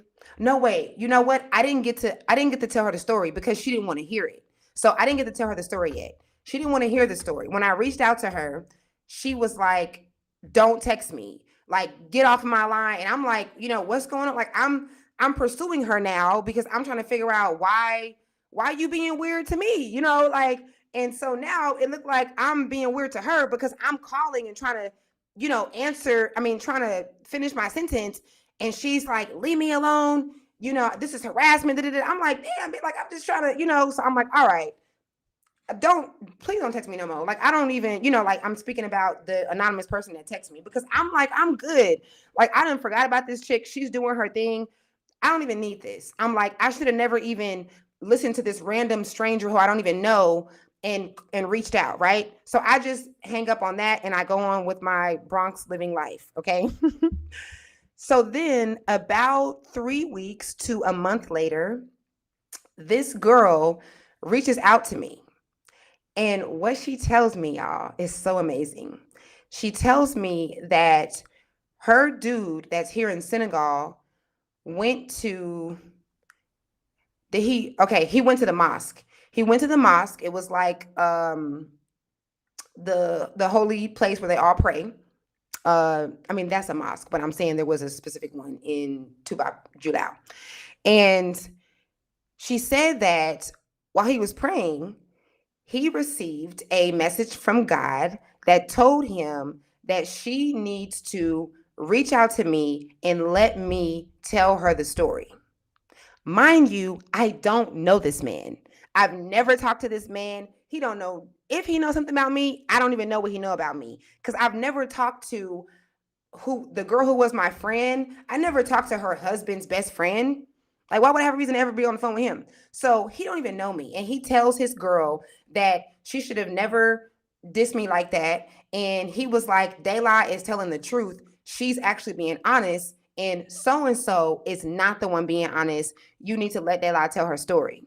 So the girl calls me and she's like, I'm so sorry. Tell me your story. And I tell her what happened. So now me and the girl is locked in. What else? Yeah, that's pretty much it. The other chick is still being weird. Now her and the other girl done fell out because the chick who set me up is being weird with her. She's trying to get money out of her. She's like, the girl is telling me that she's like scamming her. Like, we're talking every day, but the chick who set me up, the girl who was my friend, she don't know that me and this girl is in corresponding. So the girl is telling me stuff that's going on. Like, they're arguing about things, and it was like a whole thing, right? So let me think. Before we get to Senegal, do I need to mention anything? Me and the husband ended up on the phone. Me and the husband ended up talking. And I just don't know if he just reached out to me or what. I think it was when I started to try to get my money back. Because at some point, she was making it seem like she didn't have the money.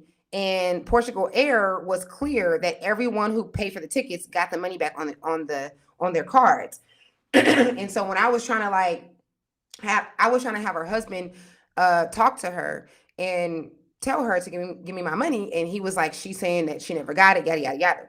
So that's how me and the husband ended up talking. Y'all, the husband ended up falling in love with me. Falling in love with me, I guess you could say, because Senegalese people will fall in love with you the next day. But he ended up liking me.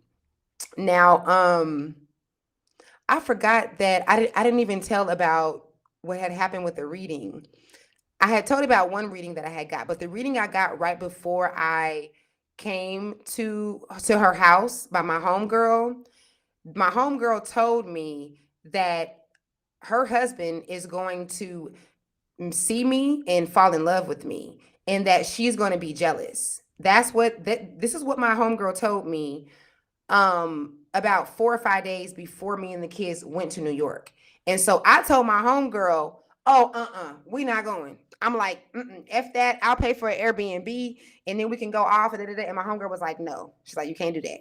She was like, you have to go through this experience. She was like, whatever it is that you're supposed to get out of this, you have to do that. And I was like, oh my God. I was like, but she's a Cancer. She's going to know that her husband is falling for me. That's going to be weird. And she was like, yeah, she's going to know. And she probably already is feeling something. All right. So that's that. I'm still going with the fact that we got 36 hours to go to New York. I really don't even have the ability to really switch and change. And I'm just like, oh shoot, this is crazy. Right. Fast forward now, me and the husband are on the phone and I'm telling him that, I need my money. He ends up confessing that he likes me And he tells me that she was jealous of me. He tells me that she was jealous of me, and oh, that's what else the person said in the messages. They said she doesn't want you to make it to Senegal. That's that's what they said. That was the biggest thing that they said. They were like, I'm going to help you because she doesn't want you to make it to Senegal. And so the husband validated that with saying the same thing. And so the husband was still weird though. Like he was trying to act like he liked me, or I guess he did because he was very much consistent. But then when it came to the money, he wasn't trying to give me back my money. You know, you remember I sent him money for the appliances and the well, he could give me the money back for the apartment, but the money for the appliances, he was supposed to give it back and he didn't want to. So that happens. The kids and I get to Senegal, right? I wonder how I could share this part. I wonder how I could share this part. I don't care. I'm gonna share it. I don't care. If this person, it is what it is. Okay, you need to be a good person. So, um, hold on. Let me read this. The husband is out of order, right? Don't be telling me you like me and you married to my friend, right? Ex-friend, but exactly. Exactly. Which I could have suspected. Like I remembered that a few months prior to all this going down when I was still in Oklahoma, I remember posting a picture of me smiling. And it was like a big smile. And I made a caption about how crazy it was that when I was younger, I hated my smile. I used to feel like my cheeks were too high. And I like, you know, you're a teenager, you just be thinking and stuff. And I literally used to feel like my my cheeks did not fit on my face when I would smile because I smiled too big. And so I talked about how much I used to hate that and how I've embraced that. And under that picture, this was like 2 months prior to this happening.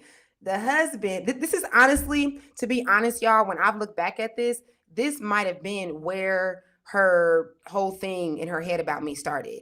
Because the husband left a comment. The husband left a comment on the post. It's probably still up on Instagram. And he said, "You have the most beautiful smile in the world." Why would you say that? Why would you say that?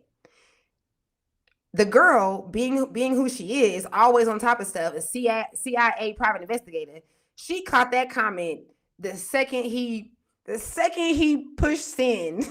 She caught that comment. And she reached out to me. And she was like, girl, she was like, this nigga. She was like, you know, she's like, you probably don't know, but Senegalese men, they, you know, they're just really, really kind, which is very true. I've been here, and it is true that it is true that there is a chance that a Senegalese man, maybe I don't know, other African cultures could mean no harm by I don't know, not by saying the most beautiful smile in the world though, but at least by complimenting you, yes. But that was a little bit too much. And so, yeah, we just kind of laughed about it. And she was like, girl, don't pay him no mind. Like, she was like, you know, he just be doing too much, but he just, you know, you like assisted in him and he just, you know, oh yeah, that comment is definitely probably when the animosity, right? Oh my God, right? And so, and yeah, the husband did tell me that she felt threatened. Like we had for like 2 days, me and her husband was locked in because mind you, this is the girl that has set me up and done all these things and reaching out to my family. Like for me to have her husband on my side, like I didn't want this. I didn't ask for this. It's just happening. So I'm like, I mean, of course, this doesn't sound good and righteous on the surface, but if you put yourself in my position, baby, this ain't checkers, this is chess. Like, I'm in the game right now, like, checkmate. Your husband is confessing everything to me, and he's telling me what the stuff that you've been saying, all kind of stuff. So I'm in that thing, okay? Okay, so, y'all. This is where it gets crazier. I have to write a book about this. Even my kids be like, Mama, why haven't you wrote a book about your story, our story coming here, right? Okay. I make it to Senegal. I make it to Senegal and I post one little like freaking almost a GIF. It was like a barely even a it was like a little second of me and the kids on the plane and me saying like farewell America or something. And the husband reaches out to me. And he goes, this is so crazy, but this is also so Senegal because they be kind of weird with like if it's supposed to be beef, they will also be friendly. And if you're supposed to be friendly, they will also like kind of be beefing. It's kind of weird. Not everybody, but this is a thing. So, okay, this is what happened. I almost forgot, you guys. This is what happened. Okay, fast forward. Okay, we're not in Senegal yet. The last few days, or let's say weeks of us being in, oh yeah, I have to fast forward because we got to go back to us getting on the plane. All right. Um, what happens? The girl the girl ends up telling the husband.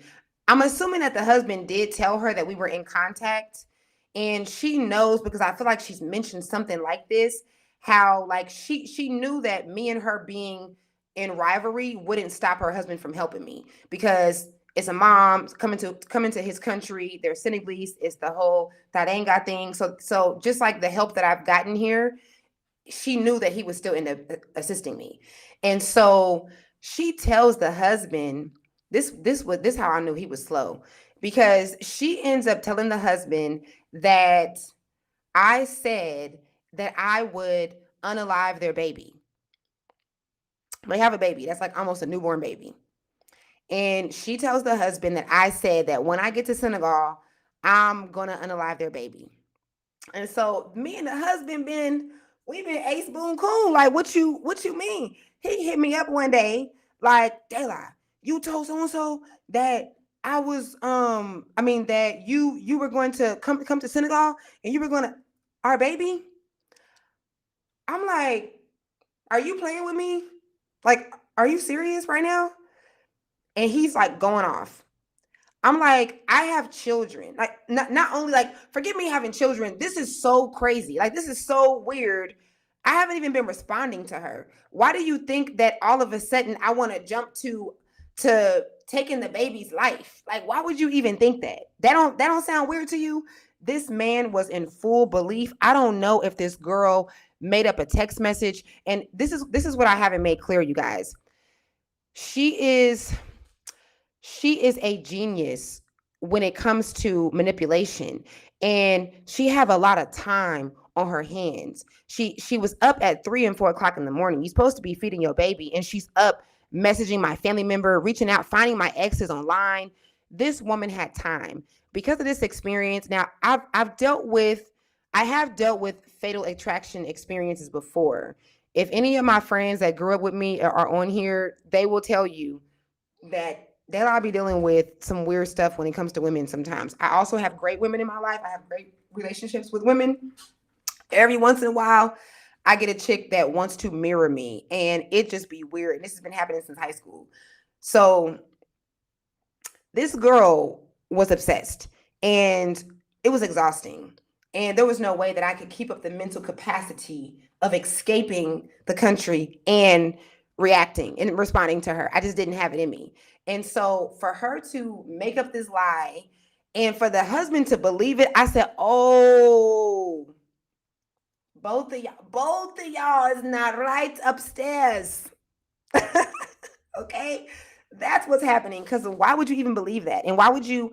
I kept saying, like, there's this model that I've always lived with, which is like, don't assume, don't accuse. Ask questions, call me and ask me. Don't just accuse me like something's wrong with you if you do that.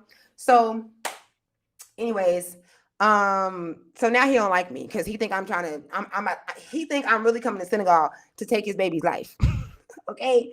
So now we are no longer friends or whatever that was. And no, I did not like her husband. No, I was not taking him up on his offer. It was not happening because he definitely offered. Okay. Um, what else?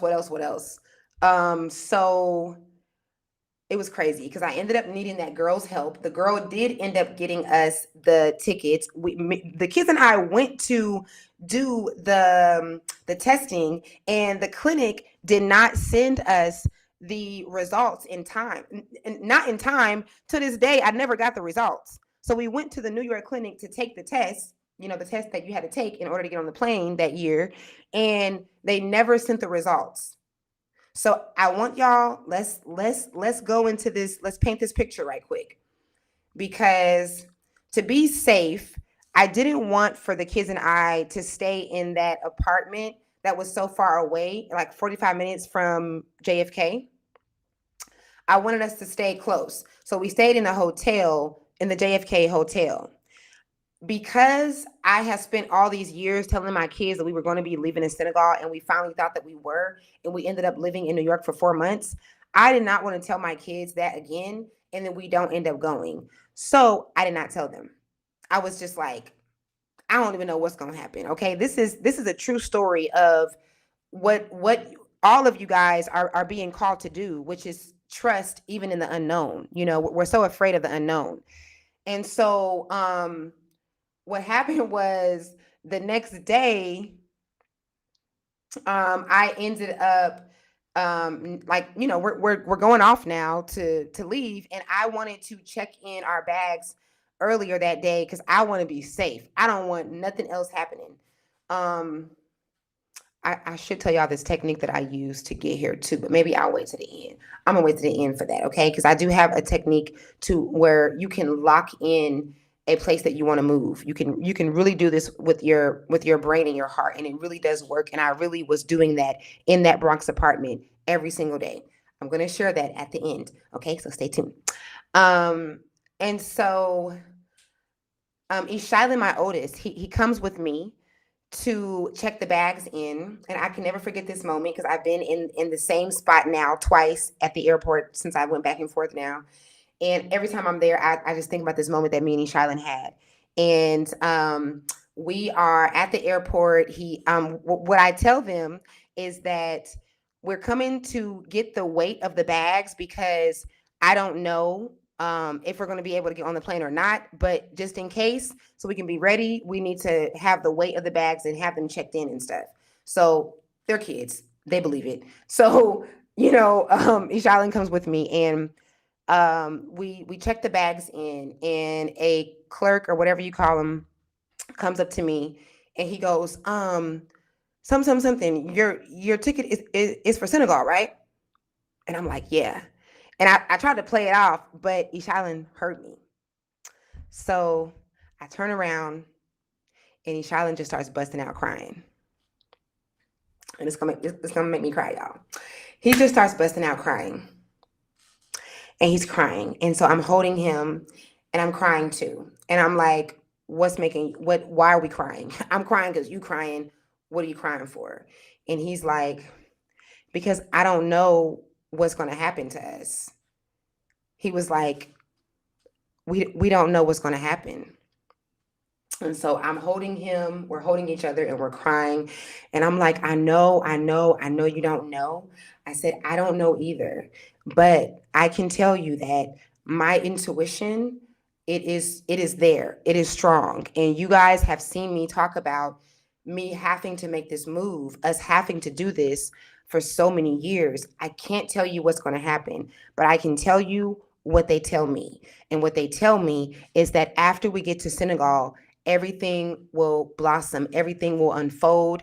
They tell me that you guys are going to be seen there, that you guys will enjoy like all these things. And I'm just like, I don't know. I just know what I know, and we just cry there. And so that was such a significant moment. And I love that moment so much because one of the things that I want my kids to know more than anything, I want them to know throughout their journey to step into the unknown, to not be afraid, and especially to listen to their gut, listen to their intuition. And so that was that experience for them. They are believers on a whole nother level of, following your intuition and trusting yourself, trusting how your life is going. And so It was crazy, y'all. You know, when you're flying an international flight, you need to be at the airport at least 2 or 3 hours before. At least that's the rule that they give you. Mind you, this is my first time ever flying internationally, so I'm trying to follow the rules. But the New York clinic did not send us the test results ever. So the lady who I ended up listening to, that anonymous person that I still don't know, and I ended up reaching out and she ended up giving me a chance to tell the story. She comes in. And the thing that chick who was my friend said that we might need just in case, we actually did end up needing. And it was me. She wasn't with us, but it was me and my kids. And so we are at the hotel and she's having to print these papers out. And while she's printing the papers out, the paperwork is not working. So I'm not even exaggerating, y'all. She might have printed out 11 papers, 11 different papers to get the right one every time she prints it out. And she's nervous because I didn't tell you that we're about 45 minutes out. The plane is leaving in like 45 minutes. We still got to take the shuttle from the airport to the plane. And we got to hope that this paperwork even works. And she got to get it right. We can't have two of our papers working and the other one, you know? So, oh my God, this was crazy. She kept printing it out. The guy at the hotel bringing me the paper. She's like, oh my God, no, it's not right. Oh my God, we got to go back. We did this. I'm not even exaggerating. It was at least, I'm going to say 9 to 11 times. I don't know why that's the number, but it was so many times that we had to do this, to the point where we got about 30 minutes now.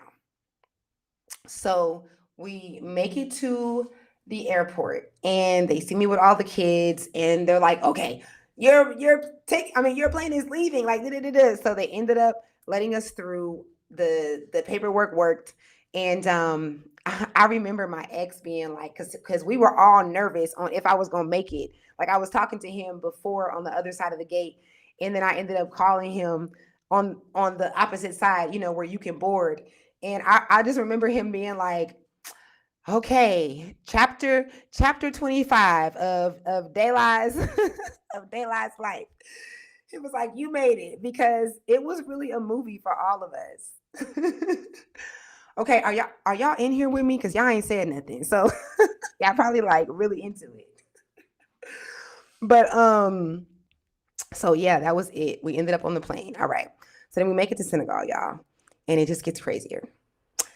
We're in Senegal, and how do I tell this part?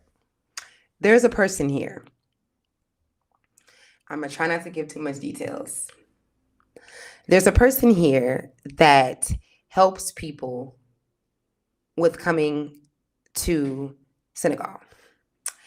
And I only know of this person because the girl who was my friend months before.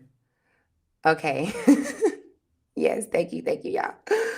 The girl who was my friend months before, she connected me with this dude, and she was just like, I don't know why she didn't reach out to the dude herself, but she just said I should reach out to the dude. Or I think, you know what? She made it seem like she already knew him. She did make it seem like she had already reached out and like she already knew him. And she was like, you should connect with him. He's there and he's helping everybody come. And that's great, you know?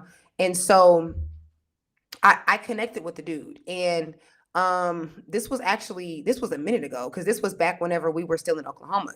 And me and him are talking every blue moon. He definitely, you know, started to like me. He already had like, I don't want to give this person away, but he already had another wife, and he was trying to, you know, make me add on to their toxic dynamic, and it was an absolutely no. And so, okay, how do I tell this? Okay, wait. Let's put a pin in that real quick, okay? Because I have to also say, I need to say that when I landed and when I shared that I had landed here, the husband, this is what I was saying about the whole Senegalese thing. The husband ended up reaching out like, hey, Dela, what's up? Mind you, you was just so mad at me for thinking that I was trying to unalive your daughter. And so he reached out and he was like, hey, Dela, you know, we seen that you made it. So-and-so says, "Hey, congratulations," which is so weird. What do you mean? Y'all are happy that I made it? He goes, "Do you need help um with getting to the Gambia?" Because me and him had discussed, because I didn't know, like, I'm still just like while I was in New York, I'm like, maybe I need to go to a place that's cheaper, like, my money is getting low, yada yada yada. And I think no, this is what I was talking about. I was afraid of what she had told me about needing a round trip, because I was hearing stuff about people getting turned around. So I started to think maybe I should go to Gambia instead. And that's how that thing came through with the whole Gambian thing. And so when he called me when I landed, the first thing he said was, "Do you still need help going to Gambia?" Which let me know y'all do not want me in this country. What are y'all so threatened about? Remember, before I told you that they wanted me to be the face of their company, and I talked about the importance of knowing your power, like knowing how dope you are, because I didn't know. And apparently they seen my potential way more than I did. And so they did not want me here. And so he was like, "I got a friend that can come get y'all and take y'all to the Gambia." I'm like, "Nigga, we not cool. Where is my money at?" I'm like, "You still haven't gave me the money for the appliances the money that I sent you for the appliances. And why is your wife constantly saying that Portugal Air did not deposit the money when everybody on the internet that had a flight that year got their money back?" So that's what I had said. And he was like, "I'm not gonna lie." He flat out told me, he said that, like, "I'm not gonna lie, you probably ain't gonna get your money back." He was like, "I done already tried to talk to her and I don't think it's gonna happen." And he was like, "We do have your furniture." This is what he said. He said, "We do have your furniture, but she's not allowing it. She's not allowing me to release it to you."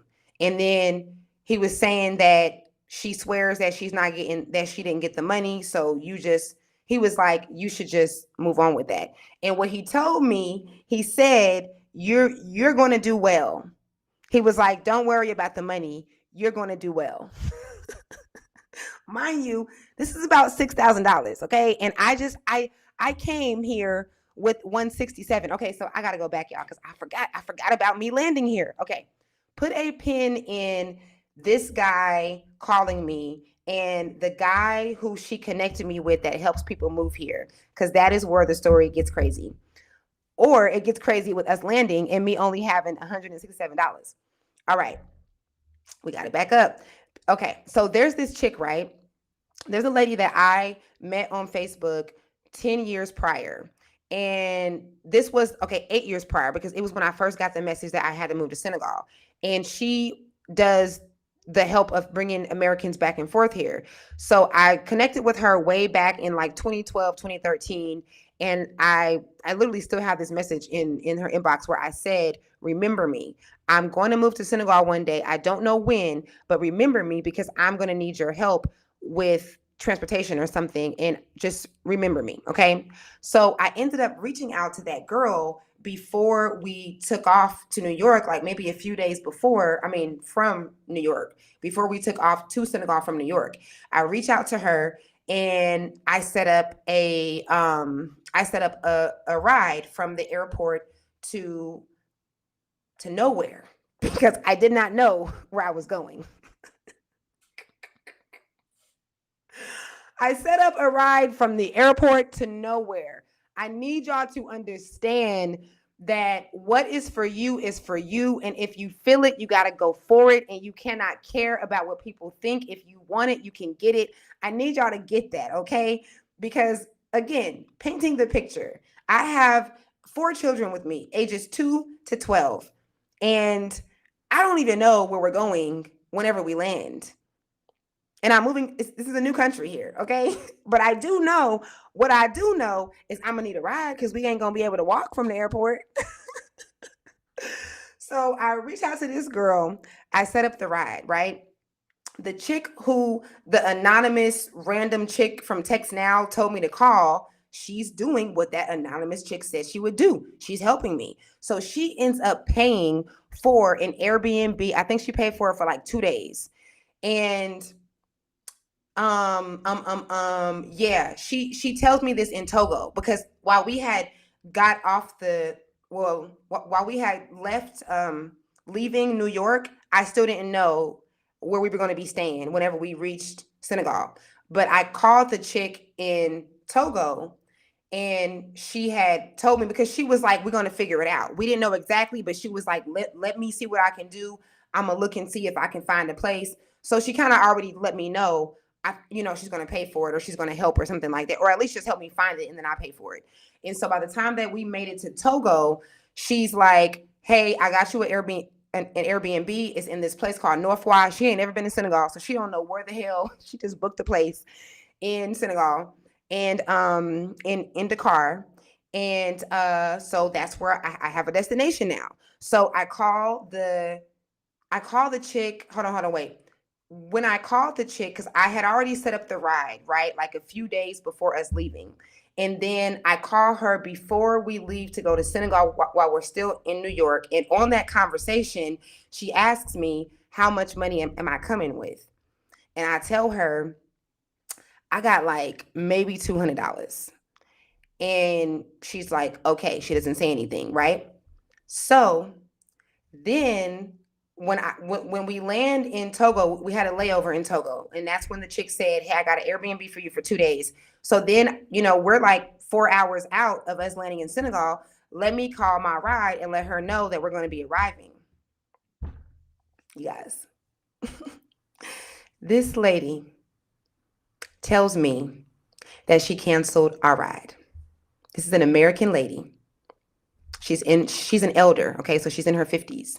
And she tells me, I canceled y'all's ride. Mind you, the plane is landing at 1:00 in the morning. And I have children that are going to be hungry, children that want to rest. And she's telling me that she canceled our ride. I said, why would you do that? Why would you cancel our ride?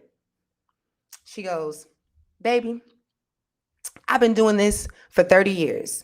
I done seen couples and people come in and out here.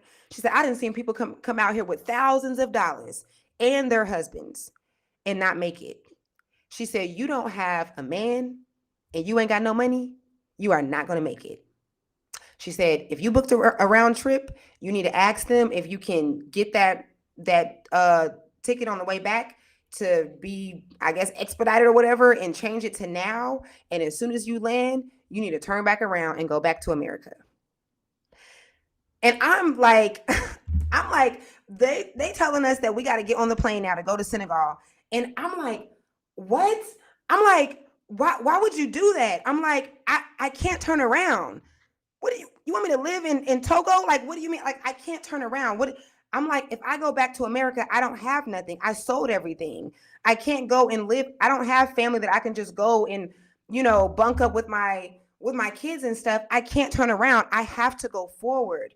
And I'll never forget this moment, because it's like I could just feel my guides being like, forward, forward, forward. Like, I just kept, like, the reason why I said the words to her, I have to go forward, is because I heard them saying, forward, forward, forward. And that's all I could think of, is I can only go forward. There is no backwards. And that was it. She canceled our ride. I don't know exactly how that was supposed to help a sister by you making it to where we don't have any ride. I don't know how that was supposed to be your protest to.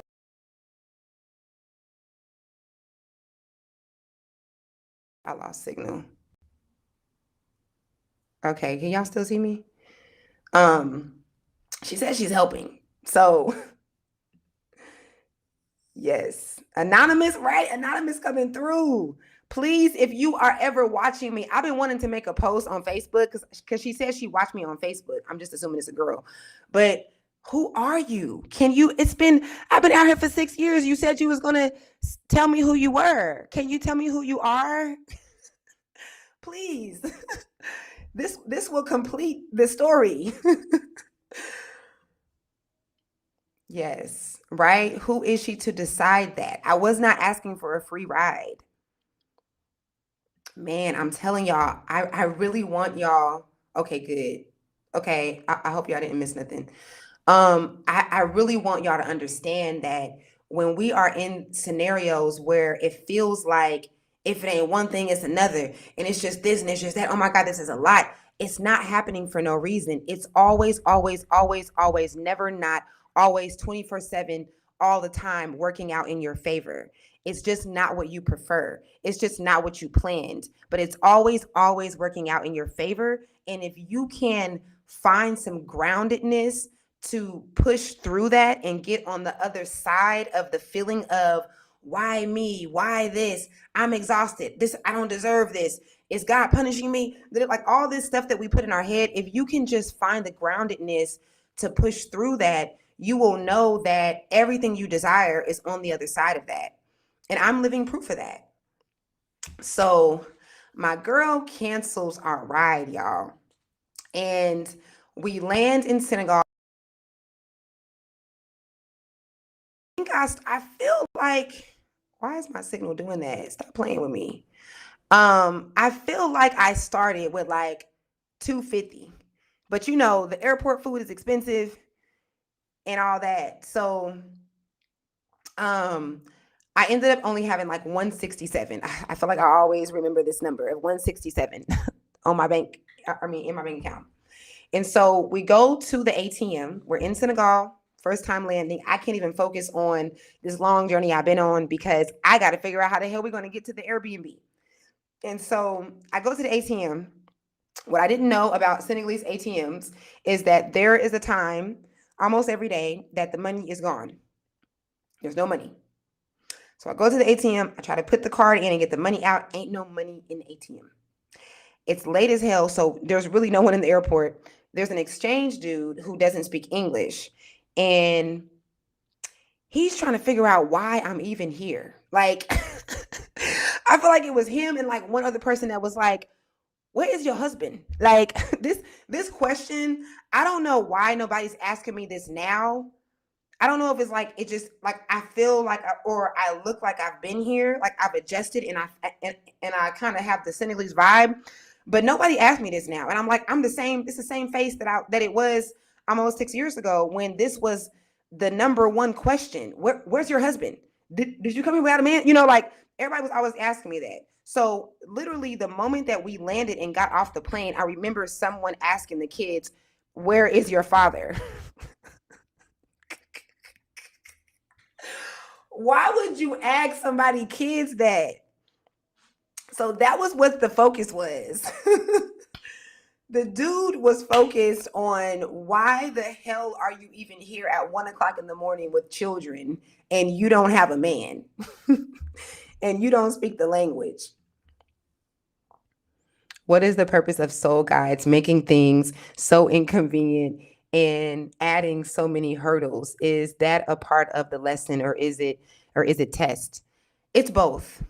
It's both. It's not only is it both, it's both a test and lessons, and it's training, and it's not just your guides, it's you too. It's your soul too. These are things that I agreed to do. Things that if I didn't straight map out this whole plan, which I probably did, knowing me and the way this story was, I probably was like, oh yeah, I'm gonna do this next. Oh, okay, I'm gonna do it like this. Okay. That's literally what we're doing before we come here. And I have been able to take people to that space before they come here so they can watch themselves plan out their life. That's a real thing. So not only is it training and lessons and tests, but it's you, your higher soul. You want this for yourself. You've already come here as a Chinese man, a white man, a slave owner, a cat, a dog. Like you've come here in so many forms. You want a little razzle dazzle. You want a little razzle dazzle. So I know we don't like it, but it's always working out for us. It really is for us. So what happens? Okay. Now we are in Senegal. Okay, the exchange dude. So the dude doesn't speak any English. His boss speaks English. So he puts his boss on the phone. The boss is like, what are you doing? Where is your man? Okay, now somebody can tell me in English. in clear English, okay? And he's like, so you just came with your kids and I'm like, yes. Yes. Okay. Yes. Can you help us? So the dude just offers to come and pick us up from the airport to the car. It's like an hour. So he offers, does not charge me to come and pick us up and take us back to. Oh, for him, it would be going back to the car, to our Airbnb. And shout out to this man. This man never tried nothing. This man did that and he stayed around for like a week. He helped me to learn how to start the fire because, in America, we're not doing that unless something is off, unless the gas is off or something. We're definitely not lighting a gas stove. So I remember him teaching me that. That night, he ended up taking me to get food for the kids. The kids were hungry. He just really showed up. Like, shout out to, like, this is one thing y'all see me say a lot on my channel. Like, Senegalese men, when it comes to them helping, they are really, we need to adopt this. The whole taranga thing, the whole welcome home and welcoming hospitality thing, the world would be a different place. Seriously. I ain't saying there ain't no scammers here, because of course that's here. But there is really truly a thing here in Senegal. I don't think, especially as a single woman, a single mom, I just don't know. I just don't know how this journey would have been for me if I had came in anywhere else with the amount of money that I had and then a foreign country. I just don't know, because Senegal, these men have really come through. Y'all seen my tech support just came in here and helped me. Yes, okay. So that happens and I'm in my first week here. I finally, like, I don't even think I had processed, like, you kind of have delayed response with this situation. Like, you just like, am I really even here?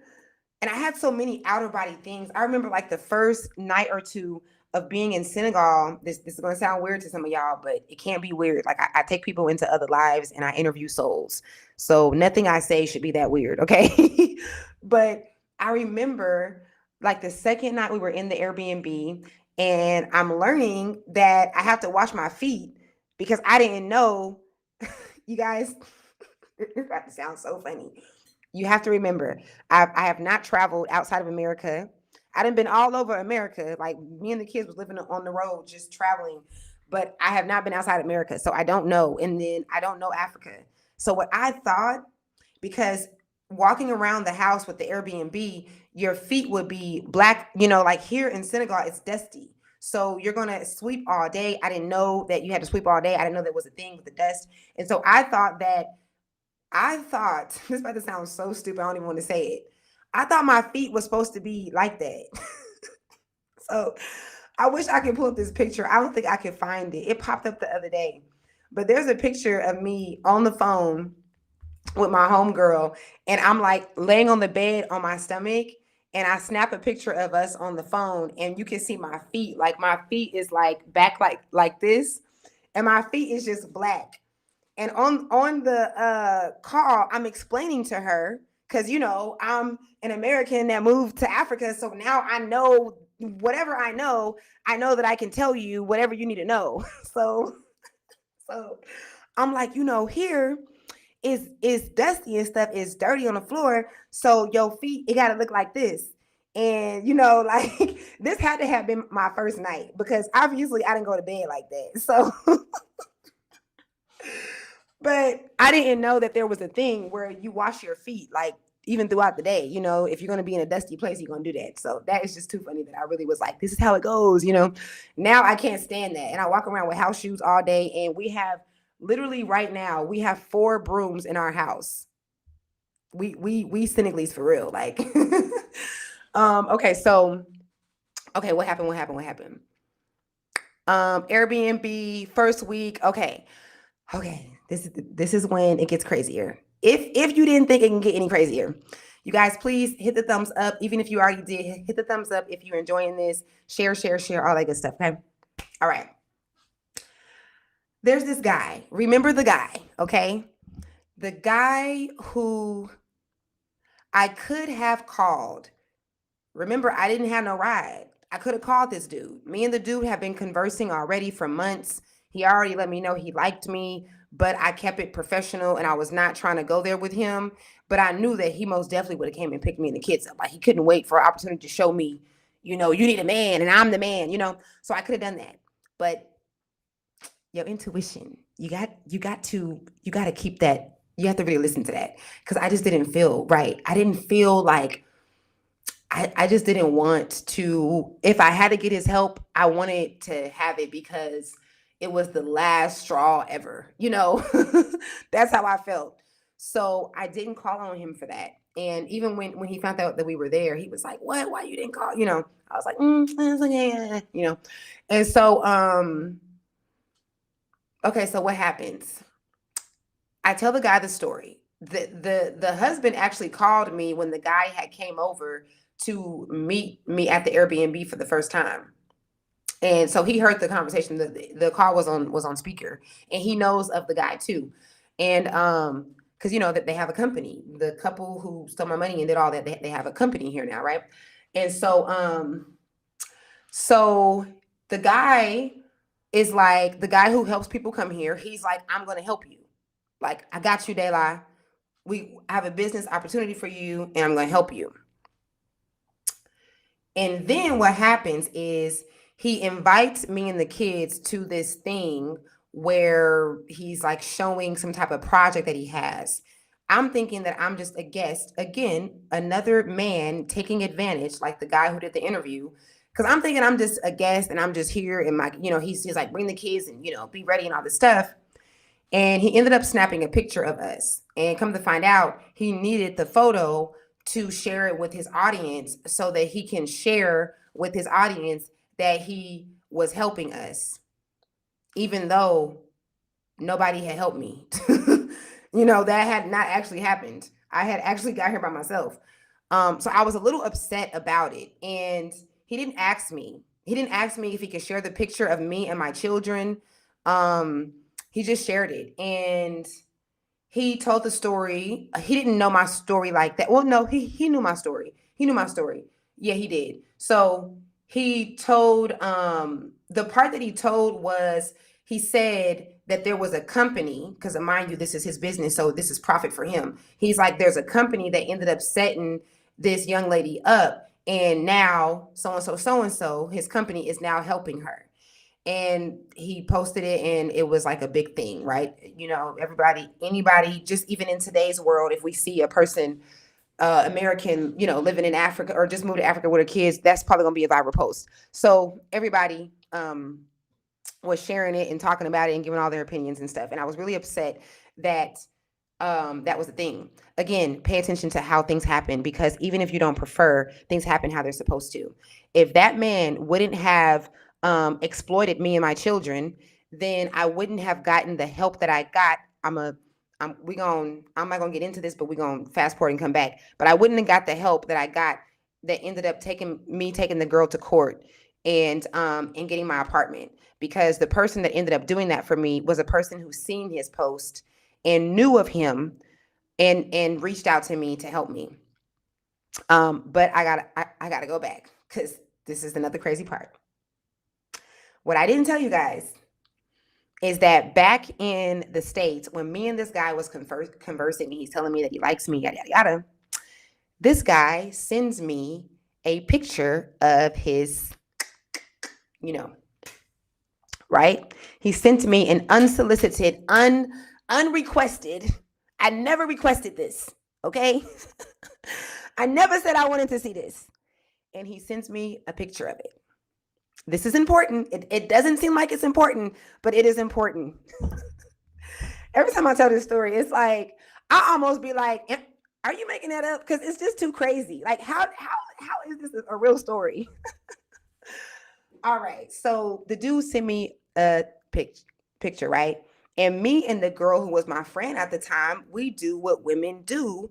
If a guy who you're not interested in, unsolicitedly, and especially someone with a platform, sends you, and someone that's married, sends you a picture of that, and I said, this is insane.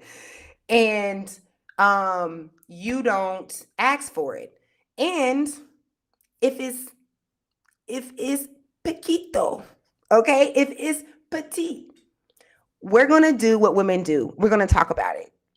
So I'm already shocked that he even sent this. And I sent it to my homegirl, the girl who later on was not my friend, but was at the time. And we're talking about it. We like, oh my God, we like, girl, like, bitch, what? Da, da, da, da, you know. So we're going back and forth and we're chatting about this man sending me this and how we cannot believe that this is even a size of a man. Okay. Fast forward, you guys. The man says he's going to help me. He's willing to help me. And I'm like, this is great. I just made it to Senegal. And the one person who's, he's or one of the people that's helping people and is doing his thing, I'm in the safe house. All right. I got him on my side and we're gonna, collab and do these things together. This is so great. That lasted for like one day. That joy and that excitement lasted for one day. When he posted that picture, not only did I get that person that ended up helping me later, but the chick and her husband ended up seeing the post. And even though he didn't even mention their company, they were offended. This is a competition and you're badgering our business or whatever. So this chick sends him text messages, the infamous messages that me and her sent each other about the picture that he sent. Lord. And she threatens to send it to his wife. She's already spoken to his wife. She's already reached out to his wife about moving here and things like that. So he knows that she can easily do that. And yes, she sends him all the messages. And that happens in like less than, I think we have been here for like 48 hours, like 3 days at max. So that happens. And there's like 100 lessons in this story. I learned so much. The guy reaches out to me. And y'all want to know what he said? Y'all want to know what this nigga said to me? He goes, sis, what is this? Sis? Oh, I'm sis now. He goes, sis, what is this? And he sent me the screenshot. He's like, I didn't know, you was moving like this. And I'm like, I don't remember how I responded to him that night. I can't even remember how I responded to him. I don't remember. I know I don't think I apologized. I just don't know what I said. I think that I must have just been like, it is what it is kind of thing. Well, no, because I didn't feel that way yet. I felt scared. I felt like this bitch is haunting me. Like she's everywhere. How the fuck did you even see the post and think of him and think to do this? Like you are never leaving me. Like this was my thoughts, okay? And if she's watching this right now, it's probably giving her ideas, okay? Because she's really crazy. And so I'm like, damn. I'm like, I cannot get away from how do you end up in this situation? I'm not even bothering you. And again, maybe I said a little something and didn't even respond to him. I don't know, but I know I was in a panic that night. I remember ruminating and flipping out because I felt like I had like it's interesting because I didn't start this journey with nobody. Like 8 years prior, when I first got the message to move to Senegal, it wasn't about nobody but me and my kids. So now as I'm going through this journey, I'm getting these attachments to people and then going through these experiences to teach me that I really don't need nobody. And so that's what that was for this guy. I go through all this ruminating all night. I can't sleep. I'm fucked up. I'm like, oh my God, he knows all these people. He's gonna, smear my name, and now they're gonna come together. I'm doing all this overthinking. And then something just hits me. Like, I don't even know. Like, something hits me at like 5, 6 in the morning. And I realize, you know what? It's not my fault that you you violated me. Like, that's a violation. I didn't ask for that. How am I feeling guilty and bad for something that you did that you should feel bad about on so many levels. Like, just because of who you are, just because of what you're doing, just because of you being married, like, there's so many levels that I should not be, you as a man should not even be able to, but this is what men get to do. You should not be able to guilt trip me and put that on me. I didn't do nothing. You're the one that did that. And so, okay, hold on, let me guess. Why were you talking to old girl anyway after how she did you? This wasn't afterwards. Absolutely not. I told y'all where my mind was at this time is me and this girl is gonna catch one. If I see her, it's on. Okay. And honestly, okay, that was 4 months ago. So in New York, I will say that started to change because I started going through so many amazing experiences that I had. And I don't know if I made that clear either, but New York was amazing. People was walking up to me, giving me money. I got so many opportunities that even though I felt like I wanted to beat her ass every time I seen her, it started to change. And especially when she started reaching out to my family, I was like, she's crazy and I'm not even going to, do it. No, when me and her were talking, this was way back before I even made it back to my hometown and went to Atlanta. When this guy sent me that photo, it was 6 months ago, six months before I made it to Senegal, right? So I want to be clear on that. I was not talking to that heifer. I have not had a conversation with her. Even in court, she didn't say a word to me. We're gonna get there. So, oh my God, this girl who don't get no goddamn sleep. Clearly, there's no way you're sleeping. She sends those photos and the screenshots. And yes, I realize that this should not be she needs to put some hands on her, right? She need hands put on her. Exactly. Okay, so I realize this is not my fault and I should not be feeling bad and regretful and guilty because you decided to do that. And so I called him the next day and I'm like, hey, look, it is what it is. Like, at that time, I didn't know you. Okay, I want to make sure I didn't lose signal. I'm like, look, at that time, I didn't even really know you.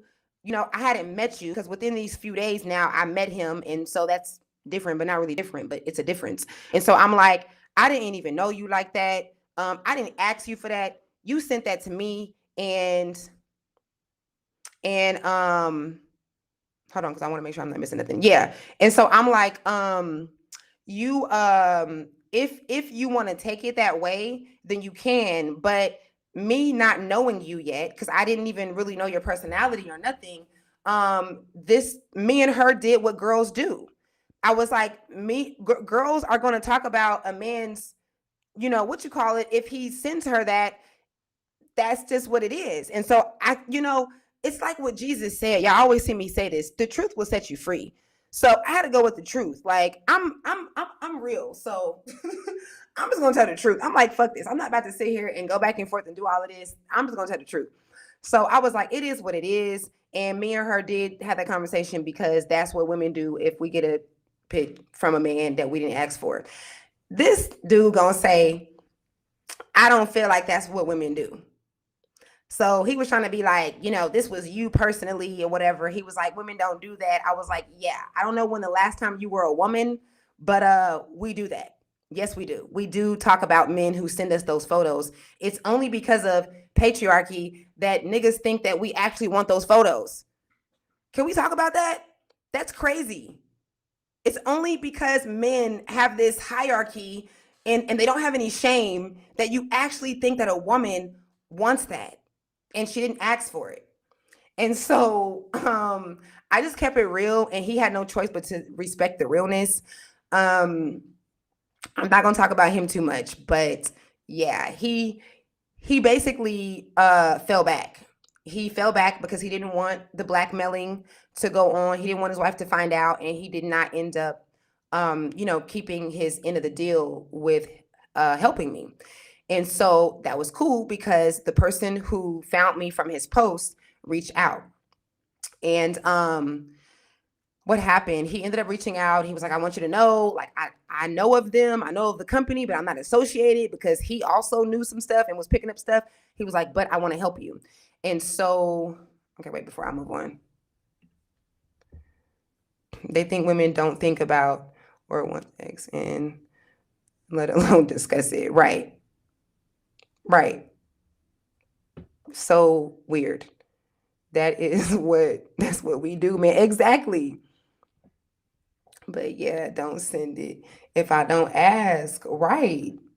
That's disgusting. Like you violated me. Okay. So okay, so the guy reaches out and he helps me find an apartment. I'm gonna skip through this. This part gonna have to just be in the book, okay? I'm not gonna give you all the details of that. But someone else who's seen the post ended up reaching out and offering to pay for the apartment in the first month rent. And so that was awesome. She ended up being a freaking weirdo and a crazy person after that. But in her defense, she got into survival mode. So we're not gonna go through with that. But that's what happened, right? So this guy is helping me. And shout out to Maggot if he's watching this. We're going along our month or two, and he's assisting me with transitioning here in Senegal and moving into our place. I didn't have any money, so even though I didn't have any money, y'all, I did not want for my kids. Like we were just living in the Bronx apartment for 4 months. So I'm still a quality girl, okay, even if I have nothing. And I didn't want my kids' first experience into Senegal, into Africa, to be a really rundown, crazy, place to stay. So I spent 50 a day, 50, 60 a day, which sounds like it's a good price here. Like it's expensive here, I guess you could say, because I could have done like 25 a day or something.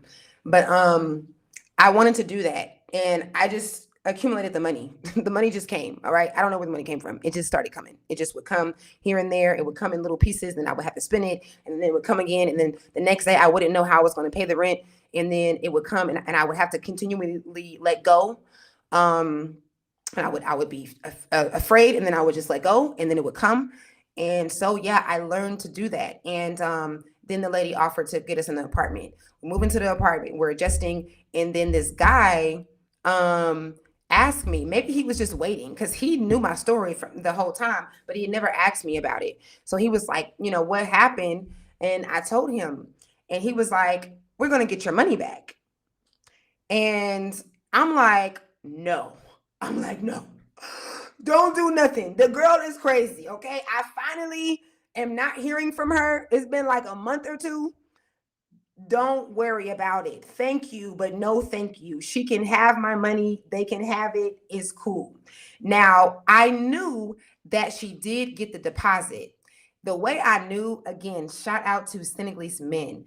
Why did I end up? Because the Portugal Air, their airlines would not answer the phone. So not in any of these months did I ever get to talk on the phone. Like even if you go back to this time frame, everybody was online, like in Reddit, on Facebook, panicking because Portugal Air had canceled thousands of flights and didn't tell us anything and did not have customer service. This was the pandemic problem, right? And so I never got to talk to anybody to truly know if, even though that was the memo that they were giving out, and everybody in Facebook was like, yes, we did get our money back and stuff. I just really didn't know. And old girl kept saying that she didn't get the money. So I ended up going on Facebook and finding a Senegalese dude that lived in Portugal. I didn't try to make him Senegalese. He just happened to be Senegalese. Okay. He just happened to be raised up in the Taranga of things. And this man, shout out to this man. Shout out to this man. He ended up driving to the airport in Portugal, going up to the airlines and speaking to them in person for me. That is how I knew for a fact. By the time I got to Senegal, I knew that she was lying because they were able to confirm. They were able to tell me the last four of the card. And they were like, yes, we put that money back on that card 2 months ago or however many months ago. So I knew that she had the money, but I could not worry about that. I had to figure out how to get furniture in the house. They had kept my furniture. So I was just like, I don't care. They're going to get their karma. But this dude, Maggot, would not play with me. He was like, I'm not going to stand for this. Maybe he felt like he needed to get to know me more or something just for him to, I don't know. I always wonder like why he waited, to do that. And then he wouldn't let me say no. But his last name is Lie. I mean, no, it's Gay. His last name is Gay. Gaye. And that's a very popular name here in Senegal because it is the name of, I don't know what you call him, but let's just call him a pastor. He ain't really the pastor, but he's the Muslim pastor, okay? And he passed away years ago, and they have like this huge mosque of his, and everyone loves him, low-key worships him, and it's like a big thing. So this dude that found that post and reached out to me and helped me get my apartment and asked me, or told me that we're gonna get my money back, he's like, we're gonna do this. And I'm like, they're not gonna care. Like, this couple is ruthless and we don't have time. He's like, you don't know who I am. It's like, I'm very powerful here in my last name. He said, I guarantee you when her last name, he's gonna know that I mean business. So he would not let me not do this. He reached out to the dude. They thought he was playing at first. Him and the husband and the chick who did all this, they thought he was playing. And then he ended up taking me to the courthouse. That's your last name? Dope. It also comes from the root Dundee, which means lion. Yes, that's right, because the tribe is the Lions tribe. So our apartment that he helped me find was literally right next to that mosque. Like, we would see all the ceremony stuff and everything from the Lions tribe. So, okay, so we go to the courthouse, you guys. I wish I had a camera on me at all times, like a cameraman, because this court situation was still like, to this day, I'd be like, wow, that was different. So the way that you do it is you go there and there's a man and you tell him the story of why you want to take somebody to court. And he writes it all out with a pencil and a paper. That's crazy because it's front and back, 3-4 pages. Obviously, we're here for a very long time because this old man got to write out everything I'm saying. I'm saying things to he kind of already know the story, so I'm not really having to say too much, but he's telling him the story and he's literally writing out the story and all the details that I feel like is important. And right then and there, they call the couple and they say, the guy says, in Wolof, do you guys know Dela, XYZ? She's saying that y'all have this money, and do y'all say that you agree or you don't agree? Because if you guys are saying that you don't agree with her saying that you have her money, now we have to go into trial.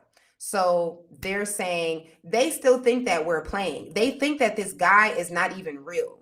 So they say, okay, no, like, we're not agreeing with that. And then the guy is like, okay, cool, bring your ass to court on February so. And so they hang up. And the way that we knew that they thought that we was playing is because they called the dude back. They try to call him back to verify if this was real. And they was like, is this like, what courthouse is it? This part is sweet, you guys. This part is sweet because she did not expect for me to make it to Senegal in the first place. I told y'all, her husband told me, and so did that anonymous chick. She does not want you to make it to Senegal.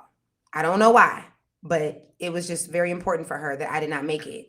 So the fact that I did make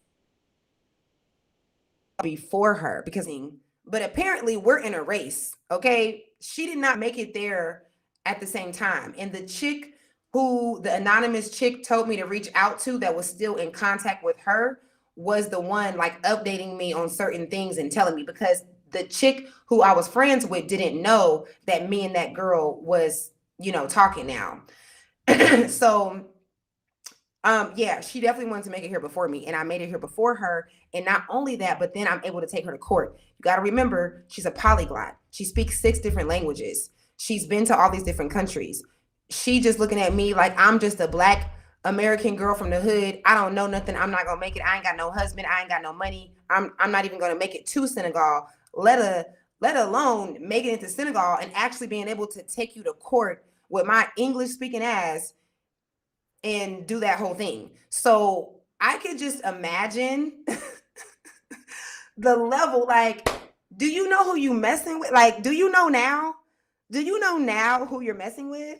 Because yes, it happened just like that without me trying at all. I was trying not to take them to court. We ended up taking them to court, right? She doesn't show up to court. Said, need him a typewriter, right? At least, why are we not using a laptop? Like, at minimum, like, y'all, and we outside. Like, we're outside on these long benches. It's 100 people behind us that also, that's crazy. It's 100 people that also need him. I don't know, maybe it was other court reporters, or I guess I don't know what that's called, but whoever's taking the intake of the thing. I guess there's other ones that are helping, but yeah, he's writing everything out and putting it in this big ass folder that can barely close, and like it was like a movie for real. So we go to court and she doesn't show up. She doesn't show up. Her husband shows up. We're supposed to be going to court for all of my money, not a portion of it that I sent to her husband for the appliances. But her husband shows up and says she went back to America and she's not here in Senegal, so there's nothing we can do. I don't even know what's going on with the money, but I have Dela's money from this scenario with the appliances, the money that I sent him back when I was in the States. So I panic again because I'm like, yes, I'm still alive. You still there? Mm-hmm. Oh, good. So I'm telling the story of me moving here. Oh, that's good. I'm interested. I'll watch. You was a part of the story, like I know, maybe I missed some chapters. Yes, you missed some chapters, or maybe not. So yeah, this is someone that I actually met through the guy, and this is how me and Ish got really close. Him seeing my journey and all of that, and him helping me. This is my tech support and my support period. Okay. All right. So where was I? So the courthouse, crazy. What ends up happening? Okay, right. He shows up and he's like, I'm gonna give you this money. This is all we got for you, because she ain't even here. I panic because I'm just so tired. I didn't even want to do this. I wanted to figure out how I'm gonna pay for my kids' mattresses. You got me down here at this courthouse and they still playing with me. Like, she's still able to lie and play. Like, at this point, I'm just exhausted. I'm just exhausted with her games. Like, why are you still able to affect the situations and manipulate and lie? So I'm like, she's lying. There's no way. Like, she's probably making that up. All she does is lie. Yada yada yada. Now, what I will say too, this is actually a funny part. This is why they asked for the picture. Okay, yep. So the investigator, let me paint the picture. We're in the courthouse. The courtroom is the size of this table that I'm on. No, dead ass, no exaggeration. The courtroom is the size of my bed. It's bed size. If you got a queen size bed, that's the courtroom that we're in. It's like an investigation room. I don't know if that's all the courtrooms here, but that was my courtroom. Okay. And so the investigator is like, calm down. Like, don't worry about it. And I'm like, no, she's getting away with it again. She's always, and he's just like, it's okay. It's okay. So he waits for the husband to leave. And, he tells me, which is him talking to the dude that's helping me, because the investigator don't speak English, so of course he's translating everything. The dude that found that photo of me and is helping me ended up being my representative. So he was like my lawyer. And you don't have to, I don't know if this is different in some other case, but I didn't have to pay for anything. So he tells the dude, he's like, if she's here, we're gonna know. Like, she's underestimating the Senegalese government, because we can find out in 2 seconds if she really went back to America. Like, she's stupid if she's lying. This is what the dude is saying. He's like, don't worry about it. We're gonna check and we're gonna know, because on your passport they could tell where you went. If whenever you came in, they can tell if you left. So so he's like, just wait and chill. And he asks for a picture of her. So I give him a picture of her, y'all. And I'm not even playing. I would not make this up. I give him a picture of her and he goes, oh, oh yeah, she definitely did it. He said, yeah, she probably really did it. Like, she stole your money. This is what the guy said. This is what the judge, you can say. I think he was just an investigator and he was the one making the decision. I think that's, I don't know when you go to a whole judge, but it's like small claims court kind of thing. That's what he said. That's what the dude translated. It was like, do you know what he just said? So that was so funny. But he was like, we waited there for 20 more minutes. He got a phone call and he was like, she's here. She's here in Senegal. She's staying in Ches, and she has to come to this courthouse or we're going to go get her. He said they already called her and told her that she has to come or they're going to go pick her up. And this is a Friday. I remember this being a Friday because I remember the lump in my uterus that formed when I realized that I was going to have to face this girl whose head I wanted to knock off. And just the conniving and the evilness behind all of this, the sinisterness of all of this. Mind you, this was my friend before that I've cried to, and she helped me through the trialing times of me leaving my ex-husband and things. And here I am about to have to face this woman who for the last 7 months, 6 months have been like trying to make my life a living hell. Trying, keyword on trying, because that's not what happened at all. I had the best time of my life. But but she was trying like constantly, right? So I'm like, oh my God. I remember it being a Friday because I remember that I wished it was a Monday, because I had to go the whole weekend in the unknown. And I hated it. I hated it. I hated it. And I remember having to really check myself, because when we have anxiety and fear and anger and resentment and sadness and depression, all these different things, this is the root of disease. You guys see me say this all the time. These are the things that cause our uterine issues, fibroids, endometriosis. This is the root of it. It's not the junk food. It's birthed from you holding on to things. This is also believed in Chinese practice, Ayurvedic practice, lots of ancient traditions and practices. They understand when it comes to healing, they know that this is where the root is. So I was trying to fight this lump that I was feeling come up of nervousness and anxiety and anger and all these things, while also knowing that I had to keep doing what I had been doing for the last 6 months, because it's worked. It's worked with me letting it go and letting my life just do what it's doing, not trying to control things, allowing for everything to just play out. So I'm spending the weekend going back and forth with myself, right? I'm nervous as hell the day of court. We end up going to court. That morning was crazy for me because I was just in super anxiety. And I was just like, I'm facing my enemy. I don't like to call people my enemies, but if that's how she looked at me, then I'm facing my enemy this day in this small ass bed-sized courtroom. Like, where are we even going to sit? I'm thinking about all this. And recently I had put the dude that was helping me, I had put him on to astrology. And so it was so crazy. Like, we're waiting. I'm thinking that we're early because we made a whole plan. Like, let's get there early. We're going to be on time and ready to death. I'm thinking that we're early. but they're already in the courtroom speaking to the investigator, and we had no idea. Like, it had probably been 30 minutes or something. And while we're sitting outside waiting for, we just knew that we were waiting for the investigator to say that we can come in, but we didn't know that they were already in there.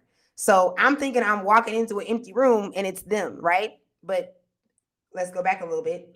While we're waiting, dude that's helping me is watching a astrology video in French.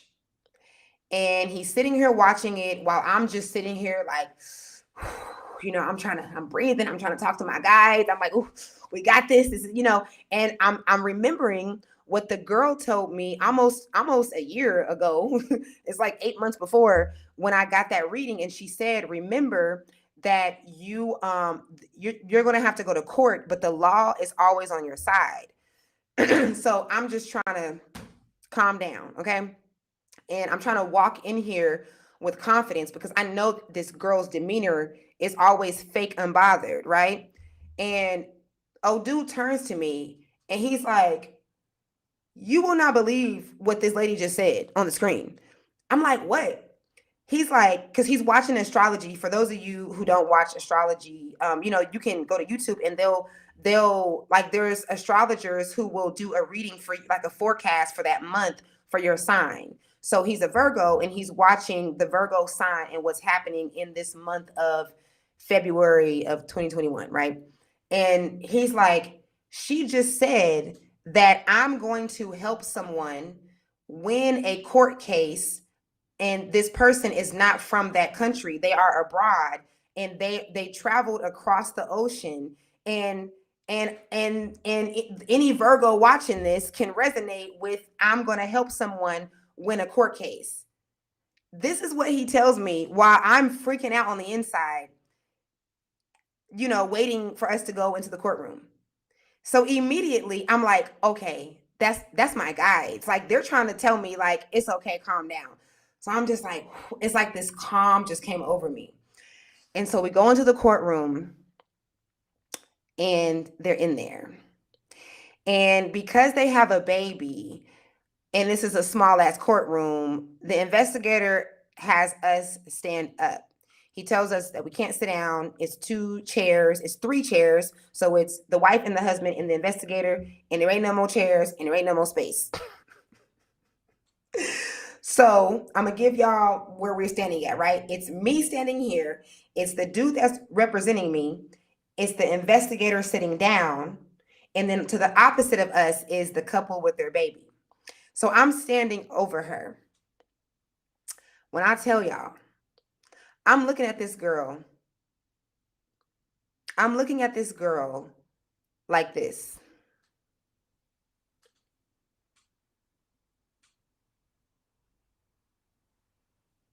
The whole time. I did not take my eyes off of her eyes. I did not stare at her. Like, the ass that I wanted to beat, I was beating that ass with my eyes, okay? When I say I ain't never stared nobody down, I wanted her to feel, you know how you can feel when somebody's looking at you? I wanted her soul to be interrupted the entire time with my soul's glare. And so I did not take my eyes off of her. And what was so funny about it is because she had to, okay, wait. Yeah, I was in the middle. Okay, so I was in the middle. It was the dude, and then it was me in the middle, and it was the investigator. So she had to cross me to speak, because she's speaking to my dude that's representing me, and she's speaking to the investigator. But she would not look at me. So she was like, this is how she was talking for like the whole hour. Just, and it's like I'm not even in the courtroom, because even when it was time to get down to details, because she was lying about stuff, and she was like, this was the craziest thing, y'all, because this girl was telling the investigator that I was doing the things that she was actually doing. This is like narcissism 2.0. I didn't even know she was gonna hit me with that one. I'm like, wait a minute, wait. That was your move. You're the one that was calling my family. You're the one that was doing, like, wait, what? And so what she didn't know though is that I had already the Friday before that, when the investigator asked us for the photo, I had already showed him the live that she had did for me like the day before. I mean, she had did about me because she went live with her husband, and in that live, she was trying to do the same thing, like telling the reverse story and all that. So I showed the she's kind of made me say she's still here because I was like, she was just live. So unless she left like in the last 2 days, look, she's still here, right? You said, do I know the name of the lady? Which lady? The chick? I'm not gonna share her name. She would love for me to share her name. We're gonna call her no one. No, we're gonna call her Divine. She is divine. Okay, everything she did was so divine. So, um, okay, so we're in the courtroom. She's lying as per usual. She's switching everything up, and we get down to the bottom of things. I have my evidence to show of I have like a confirmation from Portugal Air that they did deposit the money back on. And so and long story short, I ended up winning the case. And it was so funny because the thing was, the verdict was that I won and that they needed to pay me my money back. But then, because she just could not stop, she still tried to do extra on that. She was like, she told the courthouse that she did not have all the money. So she was like, she could only give me like $500 from that 5,000 and something. And then later on throughout the course of years, she would have to pay me back. This is what she told them, y'all. And you know what they said? They said, okay, oh, that's fine. Sure. You can give her $500. And in the meantime, you two can go ahead and discuss which one of you guys are going to sit in jail while you guys are making your payments. So go ahead and decide which one of y'all are going to take the baby and which one of y'all are going to go to jail. And then as you're paying her, you know, and once you give her the final payment, then we'll release you guys. Baby, they went straight to the ATM. They went straight. They gave me some money in cash. They sent it in Apple Pay. They gave me all that money in all the different ways that you can receive money. Okay, Zelle. I had 8 different payments of 5,000 something within a few minutes. Okay, shout out to Senegalese government courthouse. I have whatever you want to call that. Oh, the astrology lady. Nope. I don't even know. I have no idea. Are you a Virgo? I have no idea, but you can find anybody on there. And you'll resonate. What I tell people is to go and look up your sign for the month. So that would be like Virgo or whatever your sign is in May 2026, and just scroll and see who you resonate with. And you'll find people. I've been following at least 2 people for 14 years now because they really be on top of it with my life. It's just too accurate. Come on, like look at how detailed that was. How could that lady pick that up? You know, it's real. And she was probably, you know, some people aren't just doing astrology, they're intuitive as well. So she picked that right up. Oh, you're a Taurus. Okay. Awesome. I have a childhood best friend who's a Taurus. We've been friends for over 25 years. So yes, they gave me the money, y'all. And hell, I guess that's the end of the story. Like that's the end. When you get the money and you made it, when you won on a double one, you win, then that's it, right? That's it. She ended up having to give me the money back, and I ended up going back to my apartment. I ended up moving into a new apartment with that money. And then I ended up getting more money. That was a big, out of all the years I've had in Senegal, that was the most money I've made. Like that was a great money year. That was too much money I had that month. I mean that year. And then so what I'll share afterwards, before I give you guys this technique that I so want y'all to use if you want to leave the country, I want to give y'all like an update. um, so if you're wondering, because most people do, where she is, what happened, what happened to the husband, did karma do what karma does?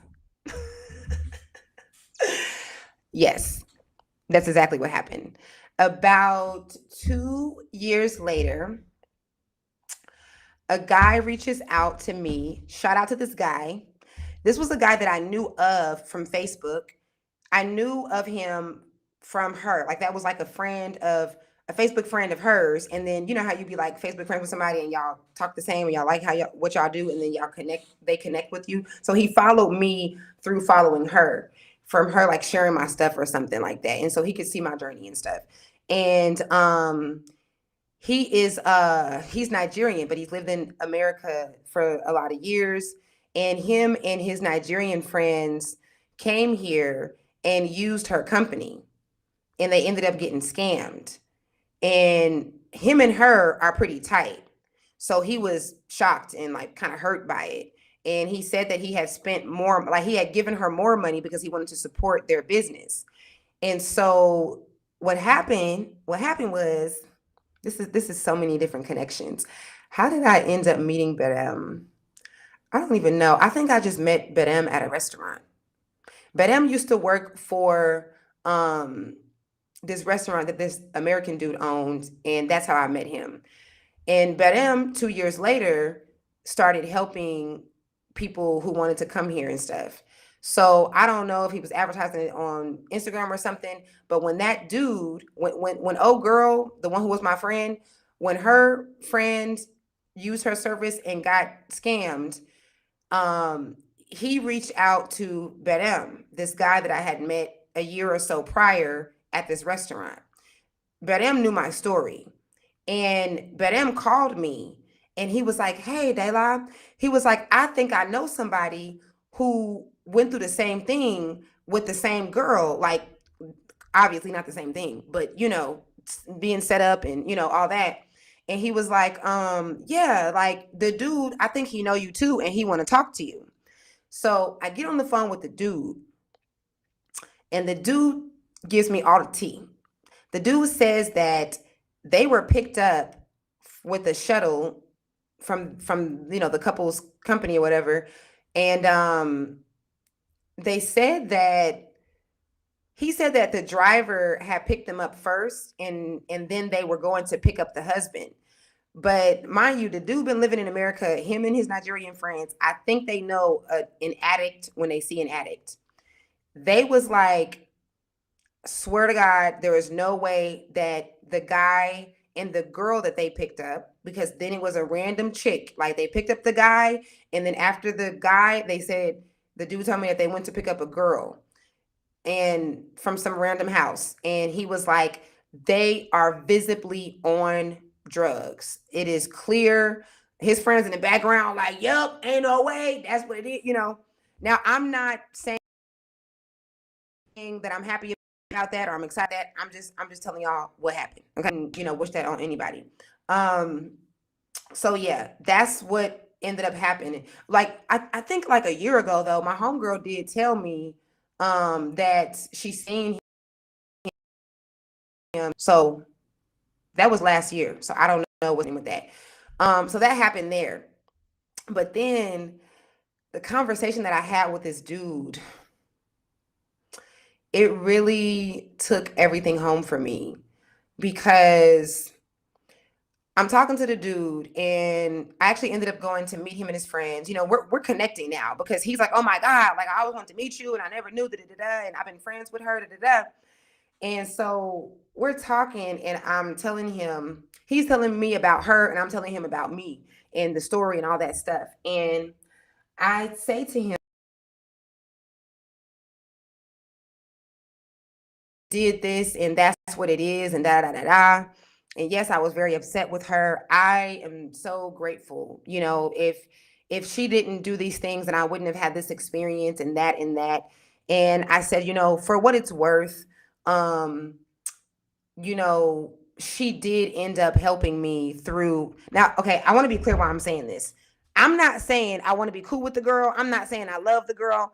I'm just doing I'm doing what I do. Okay. I have a broad perspective and I understand that Earth is school. So I'm not caught up on that like I was the day that we went from Manhattan to New York. So I'm just expressing to him my acceptance in this experience and how grateful I am for it.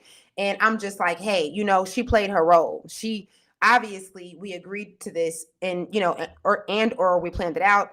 And that girl played her motherfucking role. So I'm telling him this, and I'm like, hey, she did end up helping me through me leaving my ex-husband. She really helped me realize some things about myself and my childhood. Some of the most toxic people are really good with psychology. This girl knew all the psychology terms. She was like a psychologist. And I was just like, she really helped me. And this man goes, Dela, listen to me. And he's African. He's Nigerian. So you got to think of it in this accent. He's like, shut up. Shut up right now. He's like, I don't want to hear you say nothing. He was like, she, I'm going to blank out her name, so-and-so was never your friend. He said, I know her. I've been talking to her almost every day. He said, they lie. Because what I had said to him too, I said, I hope that she's no longer focused on me. Because, I had did an interview maybe like a year before that. I had did an interview with the Bag family, and the girl went under the interview and made like a 6-paragraph comment that the Bag family ended up deleting. But I'm like, damn, mommy, like, it's 2.5 years later, you still on me, So I had said that to the dude too. I was like, I hope that she has found something else to obsess over and that it's over with. And he was just like, shut up, shut up. He was like, listen, let me tell you something. She was never your friend. He said, Dayla, she was like, I think he used the word grooming. I feel like he used the word, she groomed you. I think so. And he said, she knows everything about you. She knows everything about your children. She knows their ages. She knows their names. He said, she watches you all the time. He said, she will never stop watching you. That's what he said. On some Lifetime shit, that's crazy. And if you're watching this, stop being a weirdo. Because I think you should know by now that you should not mess with me or my kids. And I ain't scared. But isn't that amazing, y'all? Isn't that crazy? Like, I started crying. When he said that, I was like, damn, was this an original plan from the moment she called me and said, hey, do you want to just move to Senegal together? I'm like, because you remember I told y'all that there was a moment that me and her had stopped talking, and then she came to Senegal and she called me and we didn't fall out.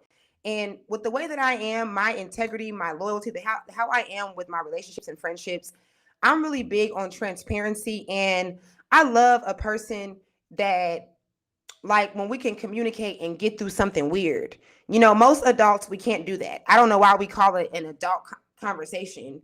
We'd be like, well, we need to have an adult conversation, because adults actually suck at communicating. Like, it's gaslighting everywhere. What you call it?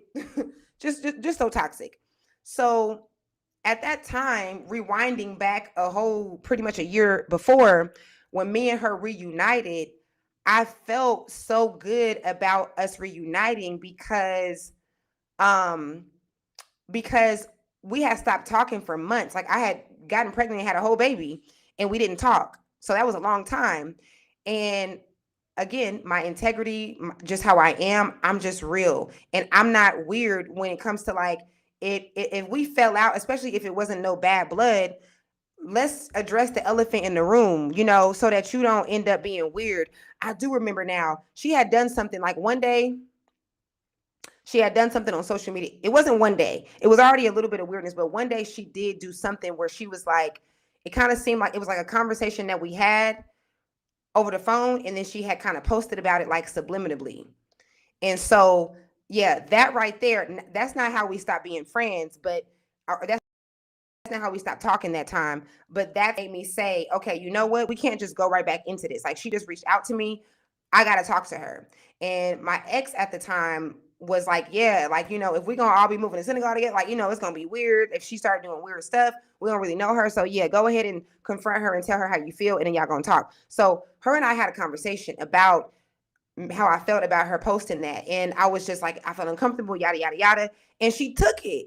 She took it. Like, people don't be doing this. And women are especially not able to do this. She was like, thank you for coming to me. She was like, I appreciate you being honest with me and not being weird. I don't want to, lose our friendship. Like, we just started talking again. I really appreciate our friendship. I've missed you.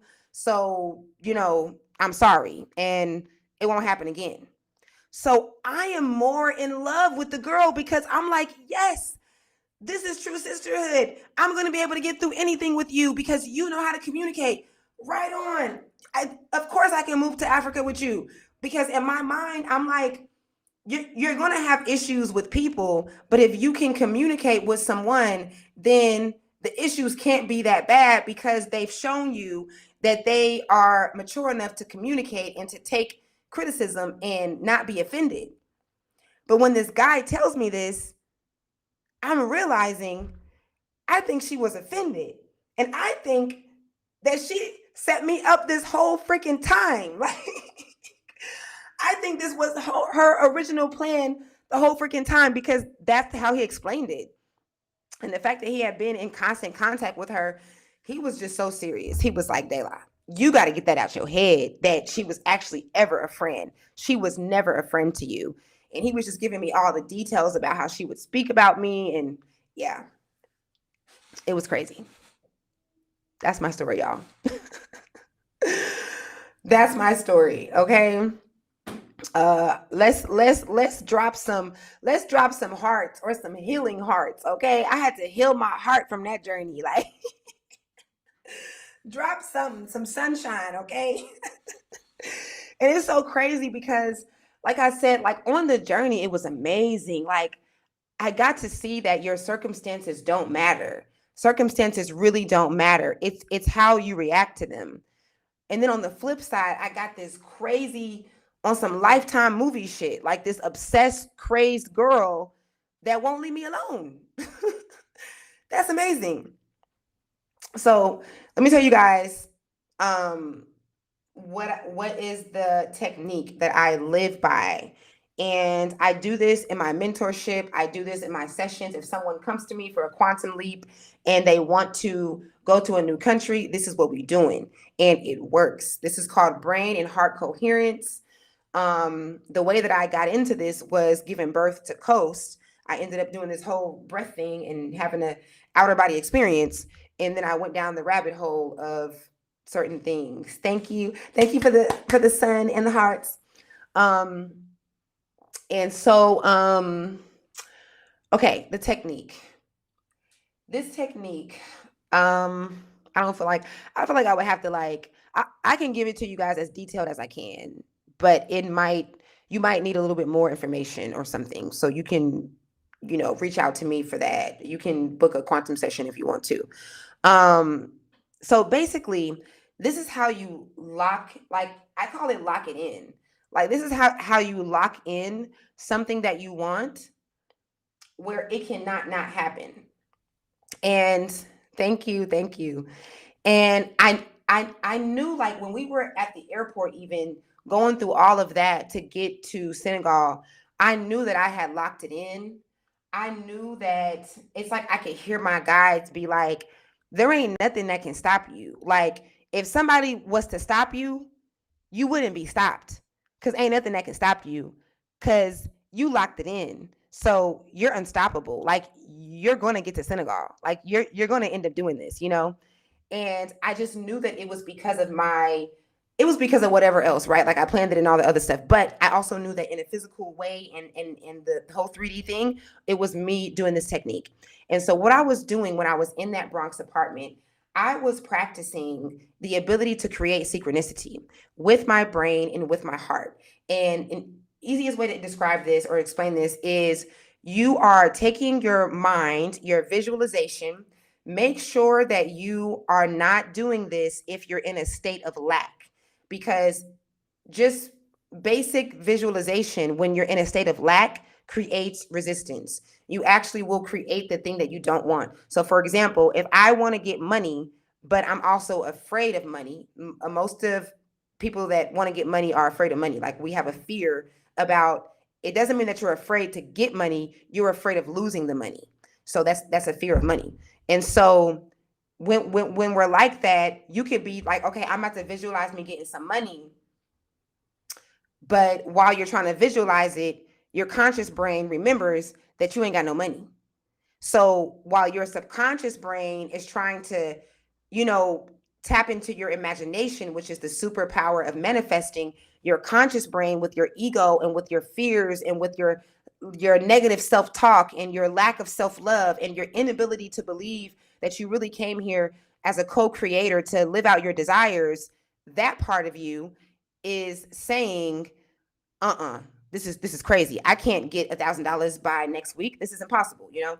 So make sure that when you're doing this, you're not in a state of lack. The way that you can help yourself not be in a state of lack is before you start, you can kind of do like, I don't like the word affirmations. I like declarations. So you can declare, or you can just say, you know, like kind of go over yourself. Let me see what time it is. I'm scared. I'm scared. I'm scared. Oh my God, y'all, it's almost 4 o'clock. I have a session tomorrow. We got to go. Okay. So yeah, so you can tell yourself, basically tell yourself good things and make yourself feel good, make yourself feel high, and then you get into doing this. But just don't do it when you have resistance and you have this illusion that you don't deserve money and yada yada yada, right? And so what you're doing is you're connecting brain and heart coherence. It is connecting your brain with your heart. This is scientifically proven to work.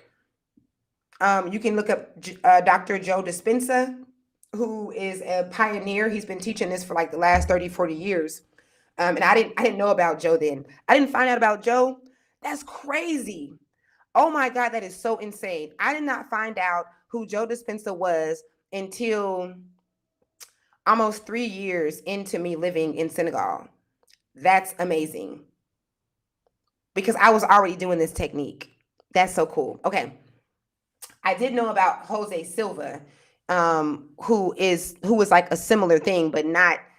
Jose Silva was like back in the day. Joe is like giving you the science and the real deal and breaking it down for real, right?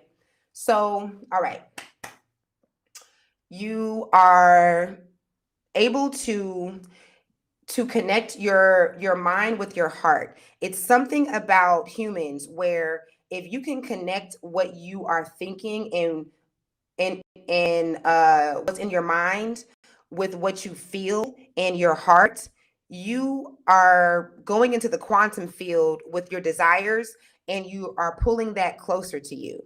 So if you go down the rabbit hole of Joe Dispenza, and I want you to do this, this is Joe Dispenza is a lot of who I teach by, because what I do is so similar to that. When it comes to, if you go to my website, you'll see brain and heart coherence on the quantum leap.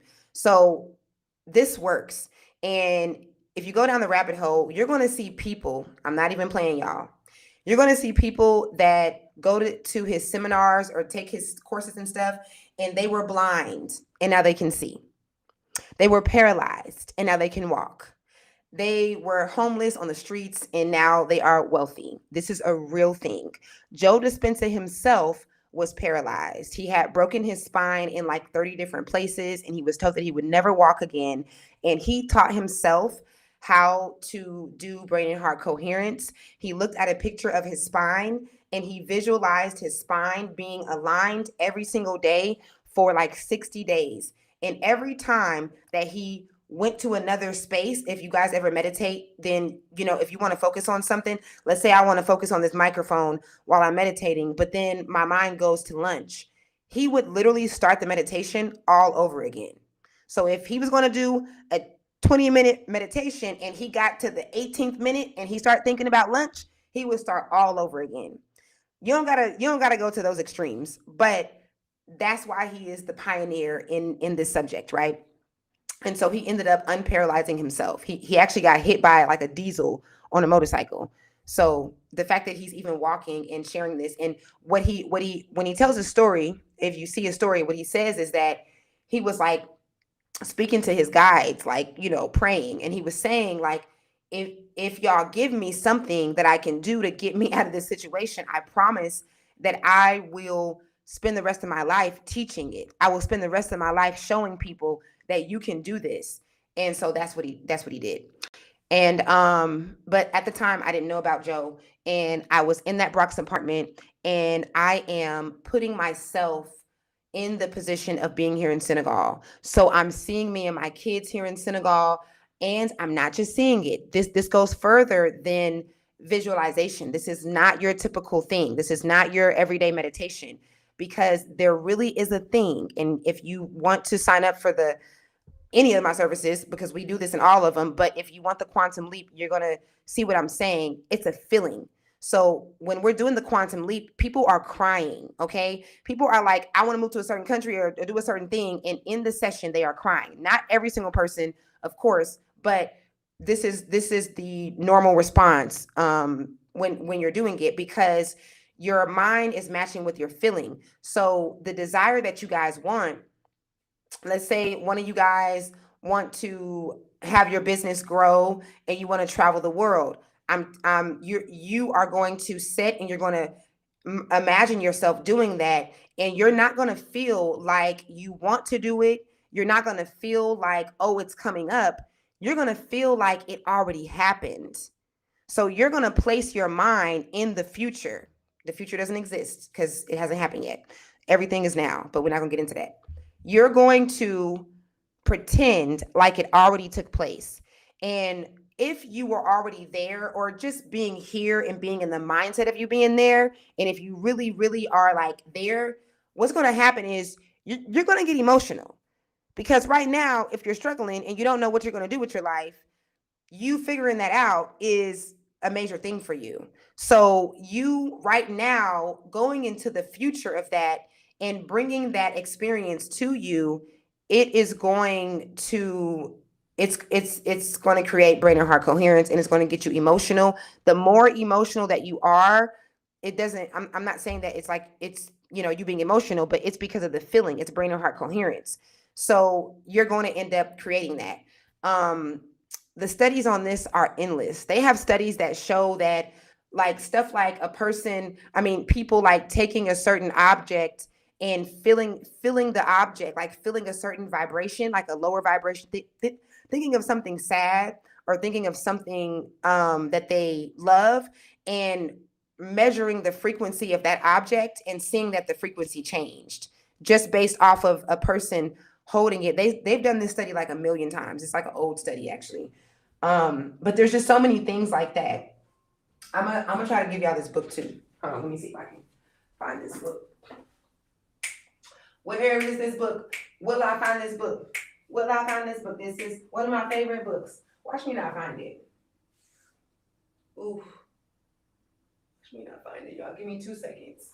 2 seconds. I'm gonna always come into my library to to give people books. Come on, book. It's like a.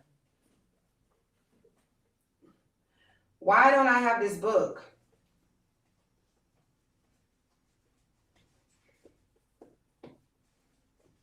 Oh, come on, man, come on.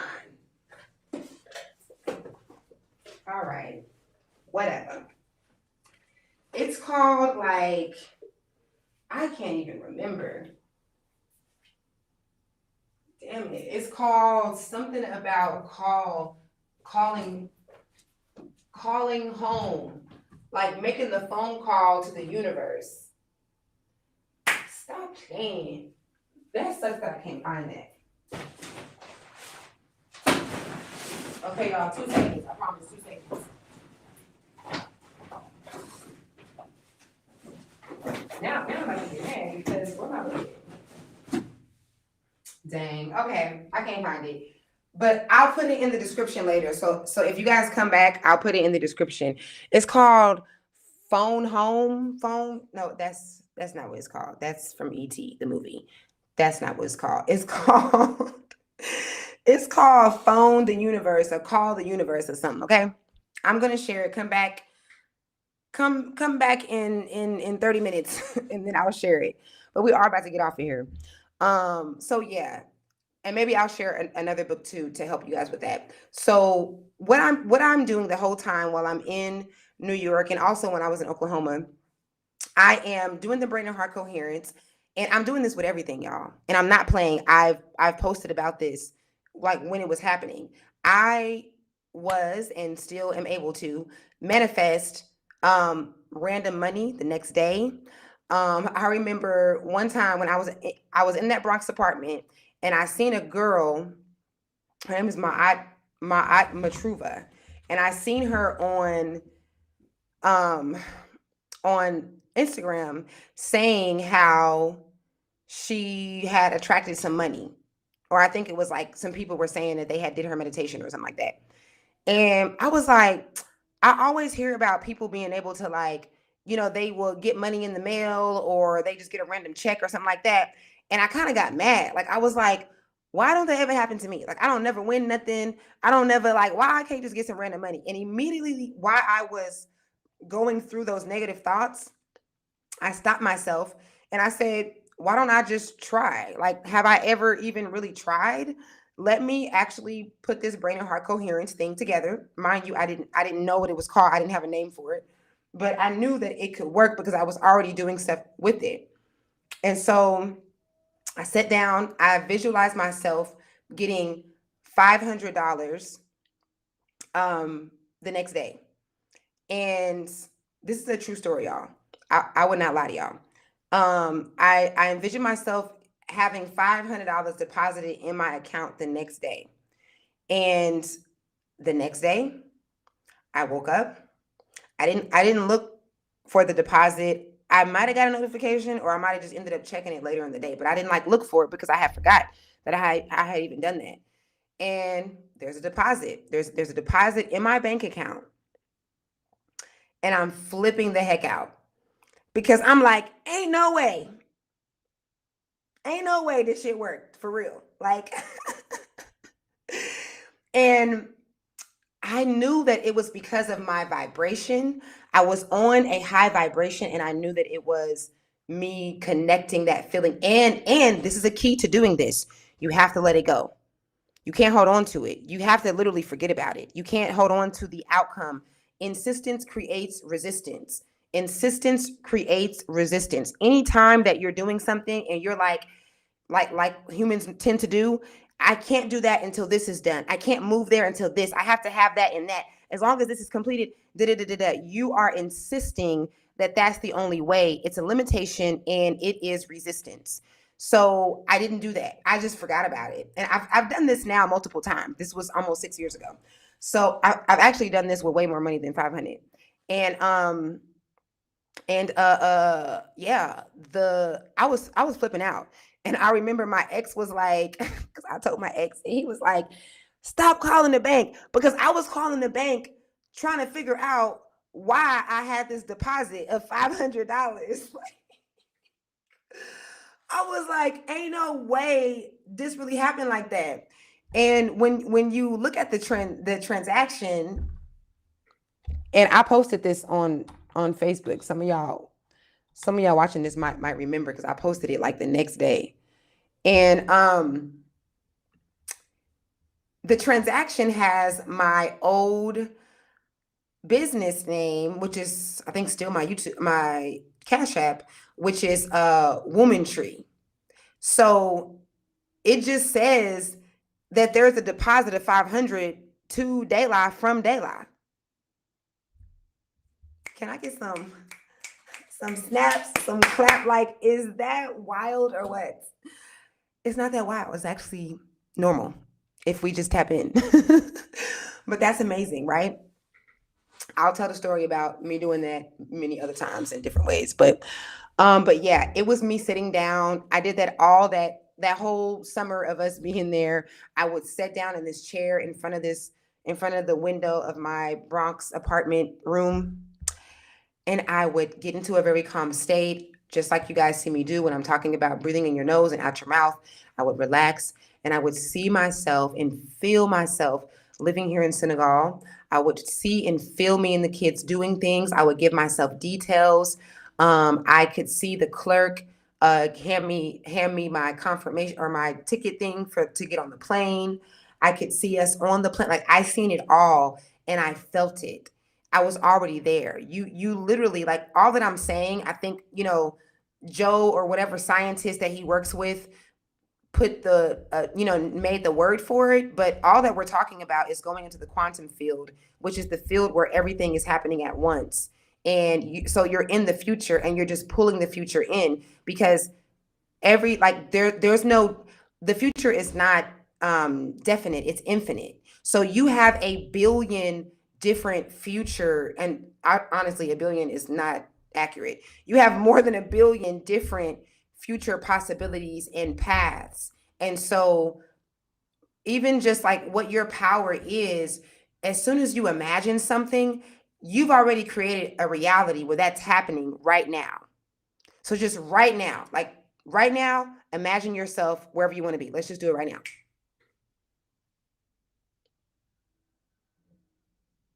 Bam. There's a reality right now. You just created it. That's all it takes. Your creation. That's all it takes. We're not separate. This is God pretending to be human. So that's all that it takes is for you to imagine it, and exists somewhere that you cannot see, that is where that is playing out. And so when you do this with your brain and with your feelings and you bring that together, it brings that closer to you instead of you chasing it. And like I said, I do this in my practice. I know for a fact this works. I have people that move to different cities. I have one girl who just moved to Spain. She's been in Spain for like 6 months. And we did the same thing. She cried. She actually seen herself on the train in Europe a year ago crying. I mean, she was crying during the session because it felt so real. And the reason I love her story is because I've been knowing her most of my life, and she did not believe that she could leave the country. She knew that she wanted to maybe one day. I've been telling her this forever, that she's supposed to leave the country, that she's not supposed to be in America. I could see her not being there, and she did not believe me. And she just she couldn't get her mind out of like school and work and how she was going to maneuver that. And she ended up seeing and feeling it in the session. And it was so cool the way that before the session, she was like, there's no way I could do this. This is impossible, yada, yada, yada. And right after the session, this is exactly what happens.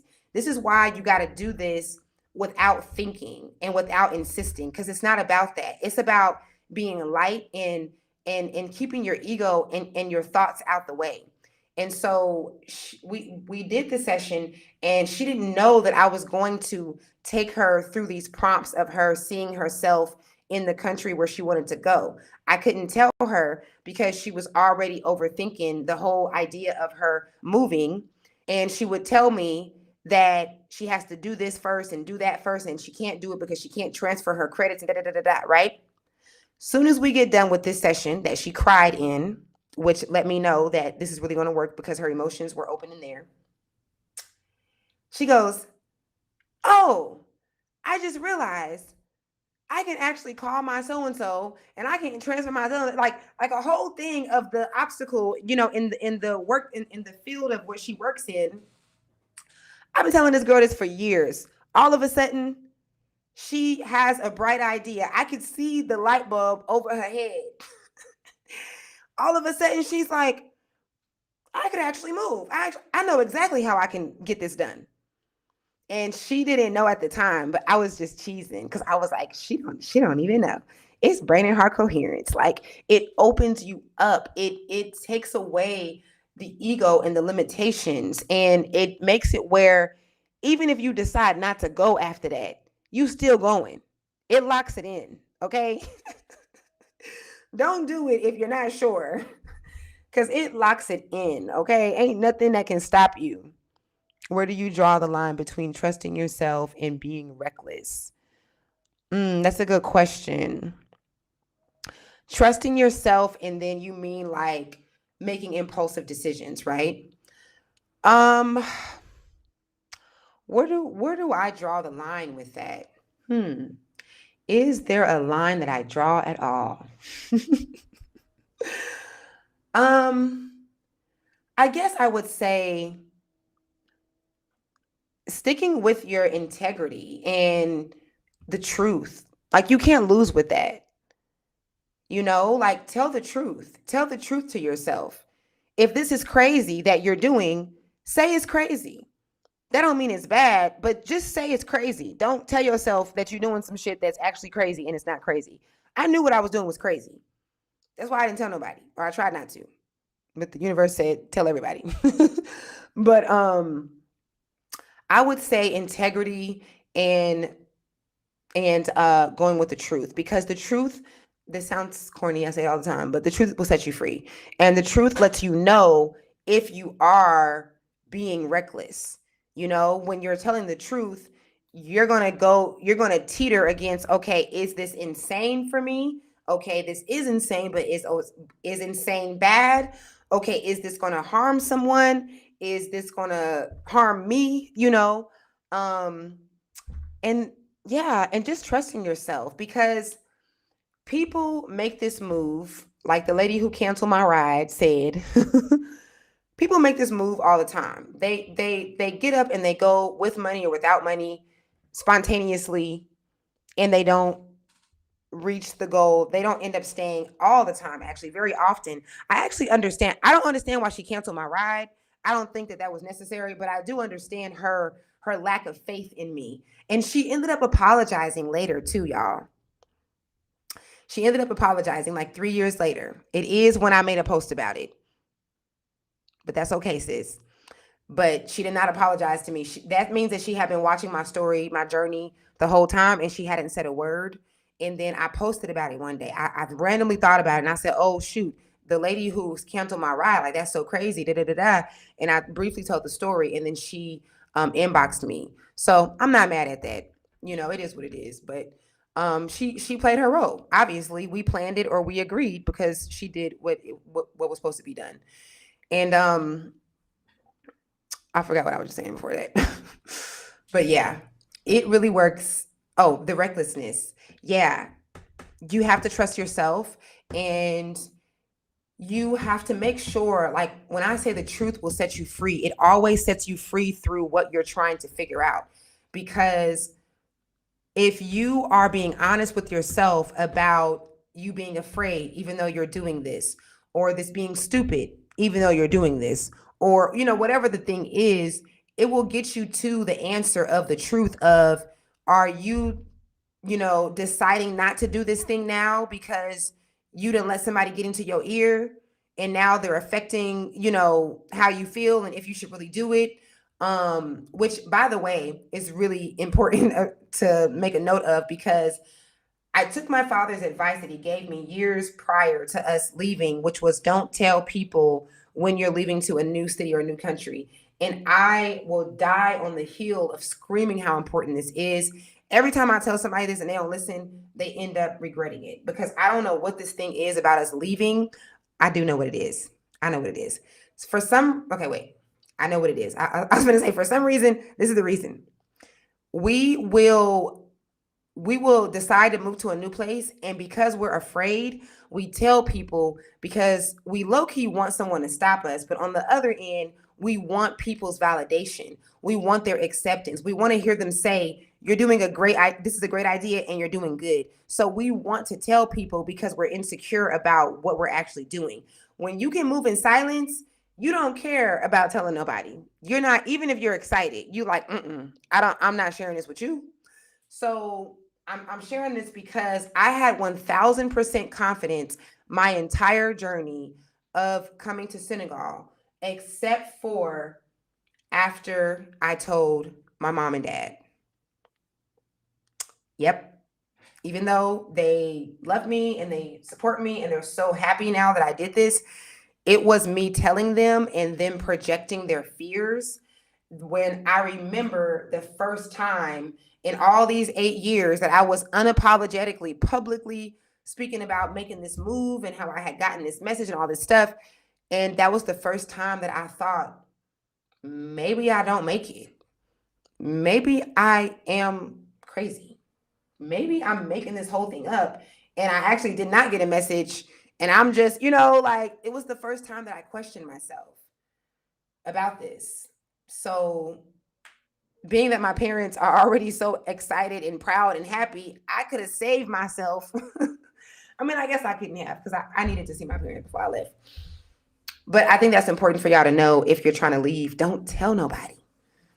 It's a real thing. It's a real thing. You will, when you tell people, you're setting up, like you're saying, I want obstacles. Like if you wasn't going to get them, you're asking for them. Because people put their energy on it and it really does shift the whole experience. Even when you're getting a reading, a good reader will tell you that the more people that you share your reading with, the more it changes because we're consciousness and the future isn't definite. So, consciousness is putting thoughts and energy and feelings on something that essentially doesn't exist, but it does. And it's manipulating it, it's changing it. That's what we do. That's what we do whenever we focus on something. We manipulate it and we change it. That's our superpower. That's how synchronicity takes place. If you're focusing on it in a good vibration, in a high energy, then you change it to more of what you want. If you focus on it in a negative way where you're thinking of what you don't have and how much you want to avoid that and all that, then you will, and I'm not going to say will, but you are more likely to attract what you don't prefer. Mm-hmm, mm-hmm. So that's it, y'all. That was a 4-hour story. Shout out to me for being able to tell that story. And shout out to y'all for sticking with me while I tell this story. And I pray and I hope that you guys get everything that you're supposed to get out of this story. I hope that if you want to start a business, start a job, quit a job, go to a new place, I don't care if you want to start selling silverware or freaking paper. I don't care what you want to do. I hope that you get the message and how possible that is and how much you really can create that and how much it doesn't matter what's happening because circumstances don't matter. This is what I learned. Okay, I'm gonna close with this, y'all. The moral to this story, from my perspective, someone who was actually in the thick of this experience, I learned a few things. And one of them is not to react. That is one of the most powerful things I could ever learn. Like I could literally cry in gratitude with that girl doing what she did because I learned not to react. That's a superpower. You know how many people try to, especially me being a single mom, when you're a single mom and you Black and you got 3 or more kids, people really try you. They really do think that you're desperate. They really do think that they see you as vulnerable. And the amount of people that I've had who would give me money or help and try to take it away, I'm talking about only in the last 5 or 6 years because they see me here in this country. The amount of people that have, thought that they were giving me something and taking it away, or that I would feel some kind of way if they left my side, or I'm like, do you know my story? Like, you can't possibly think that I would be shaken up.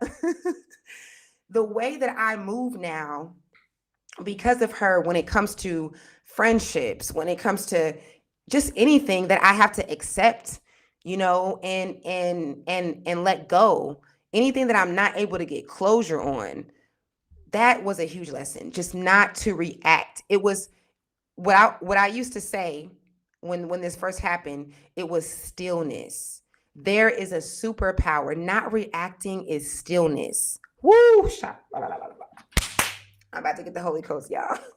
I'm about to get up and praise dance. Because my God, when you learn not to react, when you learn stillness in a situation, you win. And that's what I learned. I do not move. I stay grounded. I stay in my space. I stay in myself. And it's a righteousness because I'm not meeting you there. I'm not going to meet you there. I'm going to stick to what I was doing already before you came. Or I'm going to get on this horse that I was about to get on and I'm going to keep on going instead of letting you throw me off. So there's a power in stillness that I learned and that I want you guys to get from this. And I'm probably going to forget like the other two lessons because I can't really remember right off the top. But that was a good one. Obviously, trusting yourself is a big thing. Stillness. Um, yeah, I think that's what you're supposed to get is stillness, not reacting. And the most obvious thing is that you can create whatever you want. So let me know if y'all have any questions, any last words. I appreciate you guys so much for sticking around.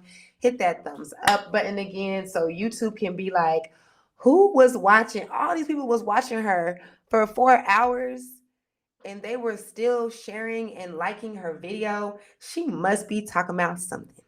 That's how YouTube works. Okay, they're going to put me in the suggestion box.